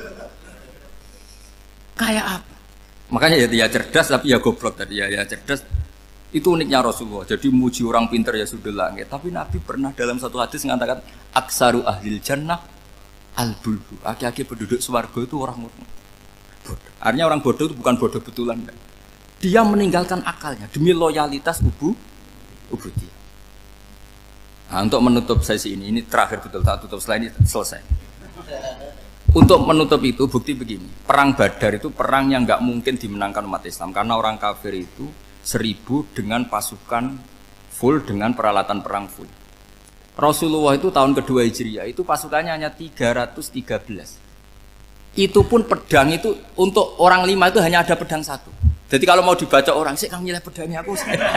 Itu kan nggak kebayang perang dalam keadaan seperti itu. Jadi mesti kalah, orang kok mungkin kalah, mesti. Tapi Nabi tetap bilang, saya ini disuruh Allah perang, ya harus berangkat. Yaitu perang Badar. Kata para sahabat, ya Rasulullah ini nggak masuk akal, sudah nggak usah perang, ini nggak masuk akal, mau setor nyawa. Sudah gitu dadaan, nggak ada persiapan. Lucunya apa? Sahabat itu ketika Nabi tetap berangkat. La akhrujanna walau waqti. Nabi menginginkan saya tetap berangkat meskipun sendi. Setelah Nabi berangkat sekian meter, tuh sahabat ikut semua. Kata Nabi, lah kamu kok ikut? Ya ikut saja. Kata kamu mesti kalah. Ya anggap saja setor nyawa. Demi loyalitas pada jenengan. Itu makanya nggak ada periode sebaik periode sahabat. Tapi yang gerutunya jalan. Karena gerutu ini bawaan ilmiah. Makanya kita loyal sama presiden. Tapi yang nggak cocok ya gerutunya jalan. Tapi bawaan mencintai Indonesia tetap jaga stabilitas. Itu bawaan cinta Indonesia, bukan cinta pejabatnya kadang. Gerutunya jalan, tapi bawaan loyal sama Indonesia tetap mengaku. Bawaan loyal sama Rasulullah tetap ikut perang, bawaan akal karena nggak masuk akal ya gerutu. Dan itu uniknya Quran itu mengapresiasi itu dan dianggap nggak masalah. Saya bacakan ayatnya. Kama akhrajaka rabbuka min baitika bil haqq wa inna fariqam minal mu'minina lakarihun yujadilunaka fil haqqi ba'dama tabayyana ka'annama yusaquna ilal mauti wa hum yanzurun. Peristiwa Badar ada peristiwa kamu itu keluar untuk perang. Sahabat kamu ngikuti, tapi mereka lakarihun, enggak senang sebetulnya. Karena enggak masuk akal. Ya gremeng tapi ya derek. Yujadilunaka fil haqq, mereka mendebat kamu dalam kebenaran. Jadi ya Rasulullah wong perang karuan kalah jenengan lakoni alasane nopo? Lah kok melok? Ya saya harus ikut jenengan Nabi. Itu unik. Kalau orang sekarang mana mau, kalau nggak masuk akal nggak mau melakukan. Coba misalnya istri kamu belajarnya dikurangi, anggap saja petualangan latihan hidup di masa lalu, nggak mau. Padahal petualangan itu hal yang indah. Petualangan itu kan hal yang indah, kan nggak mau. Oh ngirit ayo alasan. Tapi lucunya kalau dijak camping bermiskin-miskin di hutan mau. Karena karpe dhewe, tapi nak suami yang ngongkon. Ayolah seminggu ini kita model miskin, anggap saja petualangan masa lalu. Enggak mau. Karena pinter, apa? Coba kalau bodoh. Ya ngono ya apa-apa Mas. Tapi resiko nak bodoh, pas kamu sakit ya dibiarin. Karena dia melihat sakit kan biasa, namanya manusia. Jadi makanya ini pilihannya susah, hidup itu masih susah makanya ini. Jadi uniknya Quran gitu, Quran itu membolehkan psikologi manusia. Makanya Allah ngendikan kutiba alaikumul qital wa huwa kurhul lakum. Ya saya tahu kamu tidak suka perang. Allah yang ngakui wa huwa kurhul, enggak apa-apa. Tapi ketidaksenangan kita harus dilawan demi mengikuti Allah dan misalnya perempuan Allah juga gitu, wa ashiruhunna bil ma'ruf. Gauli istri kamu muamalah secara baik. Kata Allah fa in karihtumuhunna fasa antakrahu syai'a wa ja'alallahu fi khairan katsira. Mungkin ada watak yang kamu tidak suka, tapi di situ ada kebaikan. Allah ngaku yang namanya suami mesti ada watak yang enggak suka dari istrinya. Juga sebaliknya lebih banyak lagi yang suami istri kamu tidak suka watak kamu. Juga enggak suka hidung kamu, wajah kamu banyak lah enggak disuka. Tapi demi kestabilan negara suami istri ini, mereka loyal, justru itu bagus. Maka jagalah ilmu, juga jagalah loyalitas. Itu yang perlu saya utarakan. Jadi makanya agama ini dibangun dua. Satu kecerdasan hikmah, yaitu ya al-hukmu yaduru ma'ilati wujudan wa adaman. Tapi juga ada ubudiyah, bahwa agama ini milik Allah. Maka sami'na wa adaman. Karena begini logikanya, saya ulang lagi masalah batu. Iqla hadis sokhro fa inna tahta hadaban. Terus saya angkat. Pembantu saya ngangkat. Dia saya gaji atas nama apa? Nurut kan? Atas nama menemukan emas apa atas nama nurut? Nurut, karena emas itu juga penemuan saya, milik saya. Ngangkat batu yang nggak ada emasnya juga atas nama nurut. Jadi rapot yang saya berikan ke pembantu saya itu tentang nurut dan tidak nurut. Saya kan tidak peduli dengan cerdas dan tidak cerdas. Itu kan tidak sesuatu yang menguntungkan saya. Nah Allah juga gitu. Kecerdasan kamu, pinter kamu itu tidak menguntungkan Allah Subhanahu wa Ta'ala. Karena Allah itu tidak butuh pinter kamu, cerdas kamu. Allah hanya butuh mental ubudiyah kamu. Makanya Allah mensifati nabinya hanya subhanalladzi asra bi abdihi, karena status tertinggi manusia adalah sifat hambaan. Makanya ya Tuhan nafsul mutmainnah irji'i ila rabbiki radhiyatam mardiyah fadkhuli fi ibadi. Berstatuslah sebagai hamba baru wadkhuli jannah. Nah, kalau kamu berstatus hamba ya harus baik, enggak usah kalian bantah. Coba kalau kamu rasional, ya Allah kenapa bikin surga nanti-nanti? Engkau kan bikin sekarang, ngapain repot-repot nanti? Jadi kacau semua agama. Makanya yang perlu didahulukan adalah status ya Tuhan nafsul mutmainnah irji'i ila rabbiki radhiyatam mardiyah fadkhuli fi ibadi. Masuklah berstatus sebagai hamba saya. Khasnya hamba tadi, ya cerdas karena semua yang diperintahkan Allah pasti ada hikmahnya. Tapi kecerdasan ini kadang kita tinggalkan demi loyalitas ubudiyah. Kalau terangno generasi nabi nggih kersane gampang. Nggih, nabi pertama rasul niku Nuh. Nak mbok hitung nggih Adam. Nggih, nak mbok hitung kabeh napa? Adam. Tapi sing masyhur kula terangno urut nggih kersane nak manani Quran gampang hum Adamun terus Idrisu Nuhun Huduma Saleh wa Ibrahimu kullu mutabak. Ibrahim nomor 7. Berarti Adam hum Adam, Idris, Nuh, Hud, Saleh, sinten? Adam Saleh, hum Adam, Idris, Nuh, Saleh, wa Ibrahimu, Lot nggih. Lot wa Ibrahimu bareng. Dhisik pundi? Pokoke bareng. Nabi Lot niku nak ngundang Ibrahimu paman. Terus Ibnul Khol, napa wae paman keng ibuke Nabi Ibrahim. Pernah ponaan, Khol itu ponaan saking pinten? Ibu. Berarti Ibrahim nomor 6 nggih, utawi Lot nomor pinten? 6. Hum Adamun Idrisu Nuhun Huduma Saleh wa Ibrahimu kullum muttaba Lutun wa Ismailu. Ishaqu kada Yaqubu Yusufu. Niki penting kula aturaken, terus kesepakatan tiyang Nasrani bahkan orang Yahudi. Nabi Musa niku mbek Nabi Ibrahim senior Nabi sinten? Ibrahim. Tapi wong utek wis kadung kualik, wis kadung keliru. Wong Yahudi nak nganggep Nabi Musa iku segala-galane, nabi sentral, nabi induk. Mulane wong Yahudi niku uripe teng Madinah riyen. Teng pundi? Madinah. Eleng-eleng. Tangganan mbek tiang-tiang Ansor. Iku wong Yahudi nak sumpah walladzi ikhtara Musa 'alal bariyah, demi zat sing milih Musa ngalahna wong sak alam dunya. Wong Islam ora trimo. Walladzi ikhtara Muhammadan 'alal bariyah, demi zat sing milih Muhammad ngalahna wong sak dunya. Akhire jotosan. Mulane ki aja gedeng wong Yahudi nemen-nemen. Kok awal ana jotosan perkara nabi niku wong Islam mbek wong napa Yahudi. Barang jotos-jotosan niku hikmahe gedhe niku. Dia niku terus wong Kanjeng Nabi dawuhe ngaten, Nabi ku yo piye, pancen nabi ora kena diwarai, supaya nabi. Nabi malah ngandani sahabat Ansor ngeten, la tufaddiluni ala Musa. Kowe aja geman mulya-mulya anakku nganti ngalahno sinten Musa. Musa iku sampeyan nak kiamat.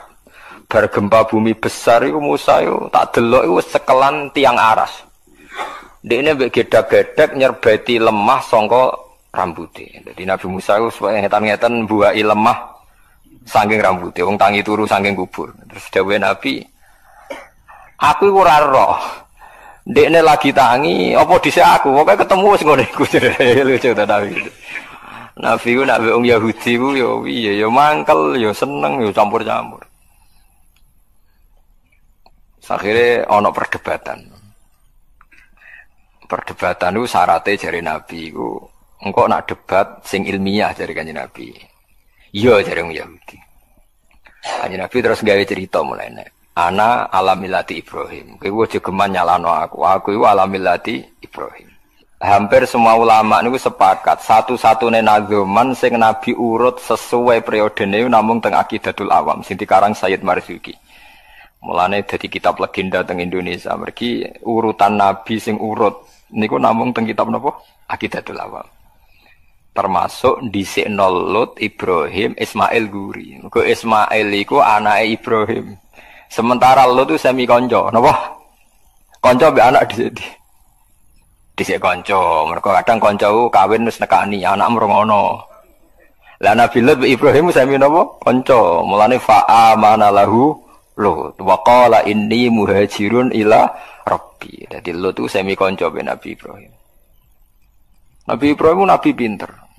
Senengane nglawan malaikat Jibril. Jadi mulai dhisik nabi ku mbek Jibril ku bantah-bantah. Terus era mursyid itu wong bantah ora oleh. Riyen biasa bantah-bantah. Mpun nggih kula terangno ya. Terus tiang Yahudi niku mbek Nabi Muhammad ora oleh dinyek. Akhirnya wong Yahudi ku keterucut keliru. Musa saking hebate, Ibrahim pengikut Musa. Lah iku ketok gobloke. Mulane dinyek Quran ya ahlal kitab. Lima tuhajuna fi Ibrahim tahwama unsilatit Taurat wal Injilu illa min ba'di. Mulane ha antum haula'i hajastum fi ma lakum bihi ilmun. Falima tuhajuna fi ma laysa lakum bihi ilm. Hei wong Yahudi, mau kan etika perdebatan kita, jare Nabi kudu ilmiah. Iki debatnya mesti gak ilmiah. Ibrahim mbek Musa dhisik endi? Wong Yahudi muni dhisik Ibrahim. Lah iya wong dhisik kok pengikut ngeri. Jadi padha karo Mbah Hasyim Asy'ari ku anut ruhin nak yo aneh. Wong Mbah Hasyim luwih dhisik. Mbah Hasyim Asy'ari ku pengikute Hasyim Muzadi. Lah edan to. Mereka sange senenge Mbah Hasyim. Lha riyen Mbah Mun nate ngeneng santri niku ngantos ken metu. Gara-gara niku Mbah Mun tanglet. NU mbek Imam Syafi'i apik dijare apik NU. Mergo takoki wong Madura. Dadi NU ora agama teng Madura. Islam BNU cek mulya napa NU. Wong lawan Islam dibar tapi nek nglawan NU. Paham. Ora fanatik wong Madura mbek Islam tapi fanatik. NU nganti takoki Mbah Mun NU mbek Imam Syafi'i apik dijawab apik NU. Padahal NU pendirine Mbah Hasyim anut Imam Syafi'i.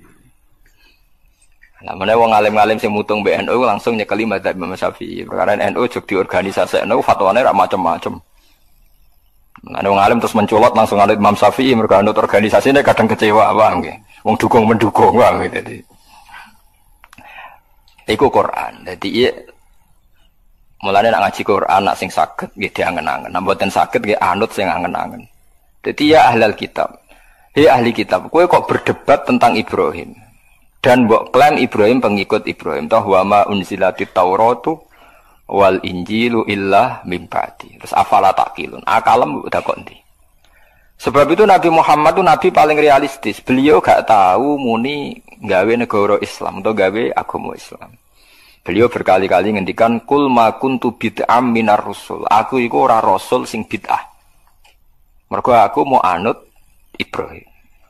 Iku Kanjeng Nabi. Mulane umate niru aja sampai ketrucut. Matku iku gawe Islam ora gawe Islam aku mau anut Ibrahim. Cara Kanjeng Nabi kok muni pendiri Islam kok dikatakan orang barat. Iku Muhammad Rasido Nabi mergo dekne mustakil berdiri sing tercerabut sangka akar nabi-nabi dulu. Berarti gamane cara ngaji sanate Muhammad gak musalsal mergo dekne berdiri sendiri. Mulane ciri utama Nabi mesti musaddiqal lima baina yate, anut ngarepe. Ngarepe anut ngarepe sampai tok Nabi Adam sampai langsung Allah Subhanahu wa taala. Lah saiki wong ngelem Nabi Muhammad itu ya ora pati paham. Nyongkone Nabi Muhammad itu nabi sentral dengan arti ya punjer. Punjere Nabi itu dengan arti derajat. Tapi ora iso punjer dari segi silsilah. Mulane anit tabi millata Ibrahim napa Hanifah. Kudu ana sing dinut. Rupa-rupane milai sinten Ibrahim. Iki penting kula aturaken.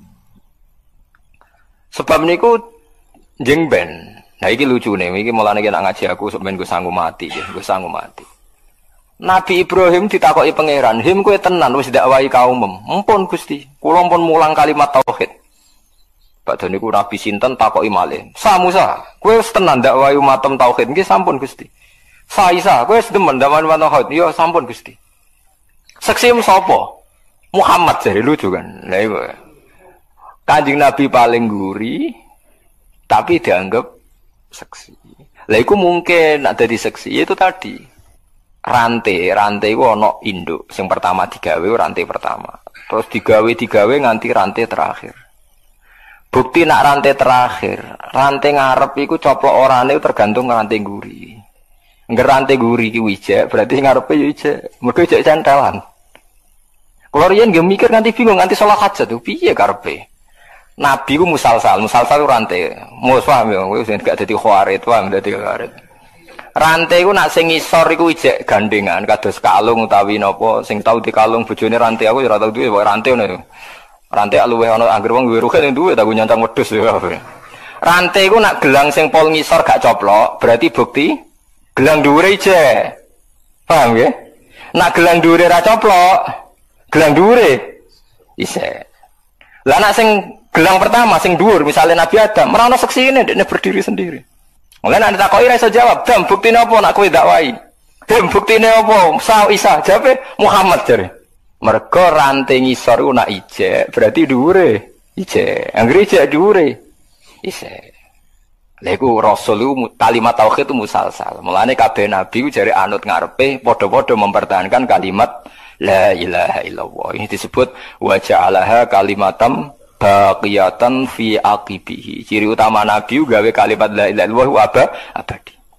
Mulane kowe sok ben wong apik ora iku krana anak putuem. Paham mungkin ya. Angger anak putuem salat wong apik berarti ke wong apik. Mergo cebloke apik. Mulane kira usah bangga dadi wong saleh saiki. Angger bedigasan anak yo koyo bapake pedhot berarti kowe paham ge pedhot. Perkarane pas pangeran takok, "Cung, kok ana rantai coplok dian ke anak sapa duka Gusti?" Lah iku perkara kaya iku. Mulane ciri utama wong apik ku ning turunane. Mulane idza matabnu adam ing qata'a amaluhu illa min salasin termasuk awaladin saleh. Mulane kados kula niku bapak kula riyen nak ngandani kula, hak kowe kudu alim ya hafal Quran. Mergo dhisik Bambam ya alim hafal Quran. Nek ora pedhot, aku iku pedhot. Jadi kalau akhirnya mulai alit ngapal Quran, ngapal hadis. Kirin babah kulo ya wong alim pedhot, kok aku iku pedhot. Kulo sakniki pede mulang perkara ning ibadah. Asline cara ati kulo nggih gak duwe nyali karena saya punya anak di putu. Paham gitu. Terus seksi iku ning ngisor, angger rantai iku ijek ngisor berarti ana tautane ning dhuwure. Dhuwure ana tautane ning dhuwure. Mulane pas ditakoki seksi sapa ummatu Muhammad disebut fa kaifa idza ji'na min kulli ummatin bisyahidi wajina bika ala haulai syahida mat ke somben tak dadekno saksi nyekseni para nabi nak wis dakwah. Nabi terus nangis mergo sungkan nyekseni nabi-nabi senior. Mane nabi nangis pasti wacana napa fa kaifa idza ji'na min kulli ummatin bisyahidi wajina bika ya Muhammad ala haulai napa syahida. Eling-eling. Mulane sakniki Kanjeng Nabi sing sakniki Kanjeng Nabi tenan sing sakniki niku tesih sugeng. Paling sering didongakno nggih kula jenengan sedanten. Kok ketok ajarane Nabi ku bener nek ana sing terusno saiki. Sekali iki terputus genti Ahmadiyah ya wis nabine loro. Paham ya? Paham ya? Sekali kowe ra turunan Ahmadiyah wayo anake papat kowe sitok ya mayoritas Ahmadiyah. Wah iku terus butuh strategi. Iku eling-eling ya. Mulane agama iku dikawal ku loro. Siji ku ambek hujah, ambek logika. Loro iku ambek anak turun. Apa artine logika nak kalah mayoritas? Kula baleni malih. Apa artine logika nak kalah napa? Mayoritas. Misale wong Indonesia iku 2000. Sing Ahmadiyah iku 19000. Gak usah hujah-hujahan tapi mayoritas. Nabi kok sitok. Nabi ku loro, dadi mitraan. Muni ngono kabeh. Sing 1000 nak yakin Nabi Muhammad nabi akhir zaman minoritas. Suwe-suwe wong kan terpancing. Masuk akal loro cah mitraan cah mosok. Sing ngomong mayoritas. Nah, mulane mayoritas harus dipertahankan. Mulane kowe aja gedeng wong wayo, mergo iku nyepetno napa mayoritas. Soal kono de masalah ben diurusi dhewe, tapi kira usah gedeng. Wong kono masalahe dhewe kok. Paham nggih? Niku penting mayoritas. Mulane iku sirine dawuh Nabi tanakahu tanasalu fa inni mubahin bikumul umam. Aku iku bangga anak umatku akeh. Mergo kadang masalah ora iso dihujahno. Mau anut mayoritas. Saiki sampean tak bedheki. Dalil ahli sunnah iku yakin ta gak? Kowe yakin gak bener ahli sunnah? Yakin kan? Karena Anda di Indonesia, NU Muhammadiyah kategorinya masih ahli sunnah. Apa dalil ini mempan ketika Anda baca di Iran? Wong Iran PDW nak maca alaikum bil jamaah wa man sadda finnar. Kamu harus ikut mayoritas, kalau sendirian neraka kamu. Mayoritas wong Iran apa? Syiah. Berarti sing nerajal, sing sad. Jadi andai kan wong NU kok urip ning kene pundi? Iran utawa Muhammadiyah. Ora duwe nyali den. Nggo Abu Bakar laknatullah muni radhiyallahu anhu dhewean kowe. Saiki mulane pentingnya. Dadi kadang wong pertarungan niku ora nganggo hujah tapi nganggo jumlah populasi. Ya jumlah napa? Populasi. Lagi sing ra diduweni wong saleh-saleh. Wong saleh ku paling goblok ora duwe perhitungan. Sing diperhitungan wong alim. Wong alim mesti ana faseke sithik-sithik. Perkarane kakean perhitungan, tapi iki sing dadi cagake bumi.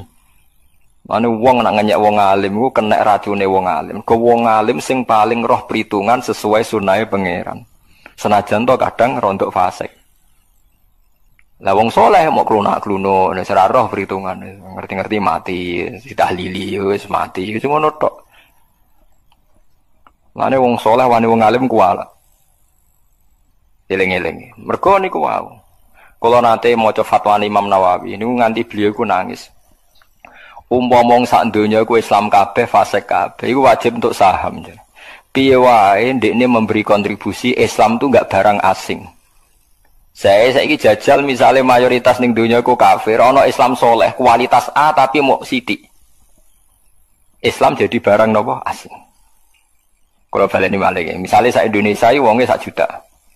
Ono Islam mau 100.000 tapi kualitas A. Ambek 900.000 tapi kualitas C. Cara kowe bener di. Atuk 900 kualitas C, sementing la ilaha terkenal, fasik sithik-sithik lah. Timbang kualitas A tapi sithik. Mergo nak sithik ora iso izzatil Islam wal muslim. Jadi suwe-suwe nak sithik kan meskipun kualitas A cara pengamat darane oh sekte itu. Aliran no. Mergo sithik. Tapi nek akeh fasik lah tatonan selawatan, masyaallah kan udah terus. Wah, wong saya Indonesia alhamdulillah sing tatonan nggih melok napa? Selawatan. Tatonan tukang parkir ngaji. Wah, enak pokoke Islam Indonesia ku enak. Angge wong Jawa Timur wong ape lomba judi nggih sowan kiai. Bal-balan itu bali digawa nggo sowan napa? Suwuk Mbah, persane menang Mbah. Lha iku penting, dadi mayoritas iku penting. Mulane alaikum bisawadil a'zam wa sadza finnar. Wong saleh iku ora duwe perhitungan iku ora duwe. Paham nggih? Lah niki penting kula aturaken. Terus wong kudu ro. Lah dalam hal ini nabi paling sial Nabi Isa. Paling elek nasibe. Mulane njing ben kula njing ben nak teng akhirat nabi paling kula kepen ketemu Nabi Isa. Nabi Muhammad karuan wong nabi kula. Cara kula ketemu Nabi Muhammad kok jengwon nabi sing bareng ketemu sapa? Kula kepengin sowan Nabi Isa. Kon nabi paling nyesal Nabi sinten Isa. Lara-larane wong nak disalah pahami penggemare. Mulane sing ngaji kula sakniki harus siap bersaksi.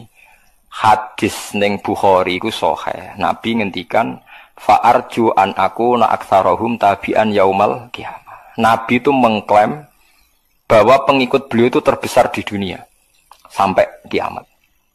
Tapi coro statistik dunia yang diomongkan, didengungkan oleh media, oleh buku-buku, mayoritas agama di Indonesia yang di dunia kan Kristen.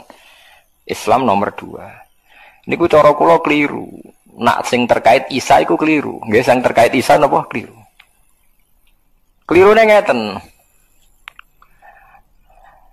Nabi Isa iku cara jenengan nabi boten? Nabi kan. Wong bener napa wong salah? Wong bener. Artinya ketika Isa diposisikan sebagai Tuhan, Nabi Isa membenarkan enggak? Mboten kan? Mengeluh kan, kecewa kan? Jadi penggemarnya Isa menyalahpahami Isa. Artinya Nabi Isa kecewa enggak ambek penggemarnya? Kecewa.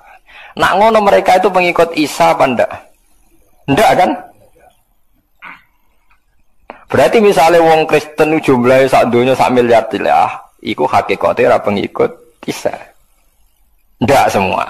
Islam senajan ana sing fasik, ana sing malik, ana sing preman, ana sing korupsi, tiap salat, tiap zakat, pokoknya tiap Islam itu hakikate pengikut Nabi Muhammad. Berarti akeh endi?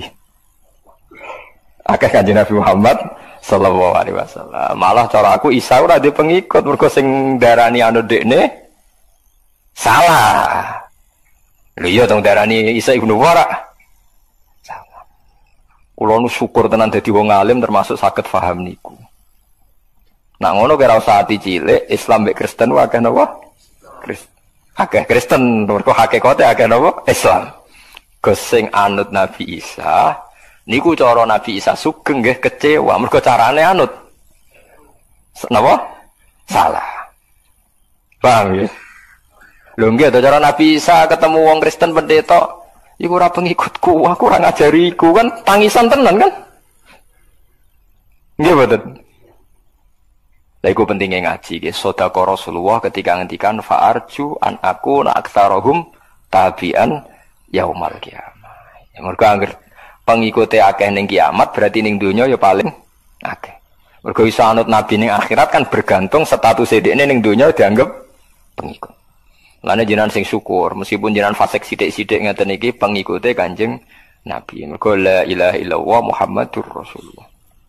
Wis dieling-eling. Mulane Nabi Isa ku nabi paling susah. Dadi wis dadi nabi suwi berjuang. Soben sing diaudit pangeran. Isqala Allahu ya Isa bin Maryam, a anta qulta linnasi ittakhiduni wa ummi ilahaini min dunillah. A anta qulta linnasi ittakhiduni wa ummi ilahaini min dunillah. Dawuhe pangeran, kowe kok nganti disembah iku piye asal-usul? Kowe tak dadekno nabi ben wong nyembah aku kok malah wong nyembah kowe. Jangan-jangan kowe dhewe sing duwe ajaran ngono. Tangisan kan Nabi Isa. Terus Nabi Isa ngendikan qala subhanaka ma yakunu li an aqula ma laysa li bihaq. In kuntu qultuhu faqad alimta ta'lamu ma fi nafsi wa la a'lamu ma fi nafsi. Mboten Gusti kula mboten nate muni ngoten. Wong sak donya tak akan nyembah jenengan. Ma qultu lahum ila ma amartani bi ani butuh wa rabbi warba. Mumpun kok tak nyembah jenengan duka kok malah nyembah kula.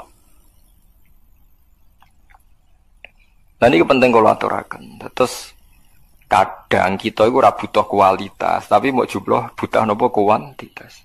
Sebuah niate selawatane piye tapi calon presiden loro maca selawat kabeh wis keben pokoke maca napa selawat kira ora usah kecewa. Senengane kok jaga napa kualitas. Penting nabine cek nabi sinten Muhammad. Lane wong nak ngalim, iku sing tahke. Aja saleh tok, nak saleh iku senengane jaga kualitas.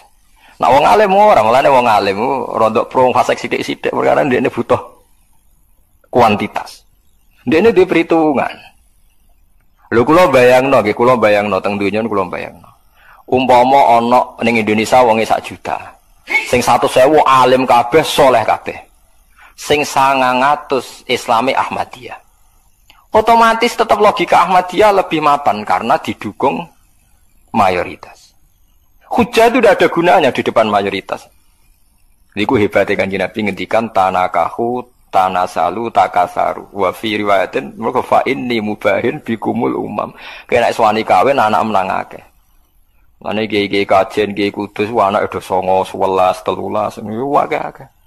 Kula de kanca Gus dijek 6, anake wis 9. Tak tahu lecek nemen songo jimen pinter Gus duka Gus kados iku kathah niki. Saniki niku umure sik sak kula anake pun songo. Urip kabeh. Jare tak takoki, wayah iku Gus, masalahe keberatan. Jane wayah ora anak akeh lho Gus. Jebule babon sita tak gebut yo. Lah teori kene iki ditentang mbek wong kabeh ya ditentang negara, ya ditentang ekonomi. Ditentang nopo ekonomi. Saniki kiai-kiai alim nggih mulai fatwa cung anak loro wae cung yo ketok kok abot urip. Kula lah rencana anak nggih nak sak kula nggih papat tiba-tiba kata-kata nggih papat napa 6 lah. Ketoke nak minat 9 niku nggih kula dereng desa. Tapi kok ana ilmune. Maksudnya kula critane niku ya ana napa ilmune. Dadi mayoritas iku penting. Kula nate diceritani wong alim sing tahqiq Islam teng Thailand mbek teng Indonesia iku bareng. Karena semua Selat Malaka niku Islame bareng. Ya ana Thailand, ana Indonesia bareng-bareng. Tapi Islam Indonesia iku diistihati ulama sehingga ketika era Wali Songo anyaran duwe pengaruh, iku Wali Songo wis istihad gawe Demak Bintoro dadi kerajaan napa Islam. Sehingga kuat. Mergo di tradisi gawe negara. Meskipun ana konflik internal era Putu. Era putus Pangeran Trenggono tukaran macam-macam terus Arya Penangsang Sutawijaya mbok. Tukarane padha Islame padha rajane tetep apik. Ku angger minggat nggih kerajaan ning Yogya, minggat neh ning Jipang Panolan, kok minggat meneh, minggat dadi raja, tengok-tengok ya dadi napa raja. Tapi nak wong zuhud ora, ning dinti kemuk klunak-klunuk ngenteni mati, klunak-klunuk ngenteni mati. Ngerti-ngerti ya wis bar wong liya sing duwe negara. Ngerti-ngerti negara wae wong liya. Lah saiki Islam teng Thailand niku mulai belajar kalian Indonesia. Karena Indonesia cepet, mergo ulama-ulama duwe ijtihad nang cepet mayoritas, nang cepet nguasai negara. Ngene iki aja kaget kena apa kiai alim Indonesia kok politik kabeh. Mbah Hasyim dia anak Gus Wahid Menteri Agama, dia anak Gus Dur wis napa presiden. Saniki ora ana wakil bupati gubernur ora Gus. Riyen wakil bupati Tuban kakak Rembang kakak kula. Wah iki Gus-gus sing jabat teng Jakarta niku keluargane Syekh Al-Fadani niku ngene Bustanul Arifin. Syekh Al-Fadani sing alim teng Mekah. Niku ponak-ponakane dadi menteri teng Jakarta. Perkarane ngoten niku ngejar mayoritas, cek mayoritas jumlahe, cek polemike, cek opinine iku kudu Islam syiar. Liuthirahu 'ala dini kulli. Haru maknane ketok. Saya sampean saiki tak tasrifno dzahara yadharu dzuhuran maknane napa? Ketok. Nak dianut wazan afala adharo yudhiru. Ketok itu mayoritas atau minoritas? Mayoritas. Ana Mustafa sering tak amuk perkara kowe ora alim aku. Kowe salehmu dadi khawarit mbok terus-terus nang tak latih aja jemen dadi saleh napa khawarit.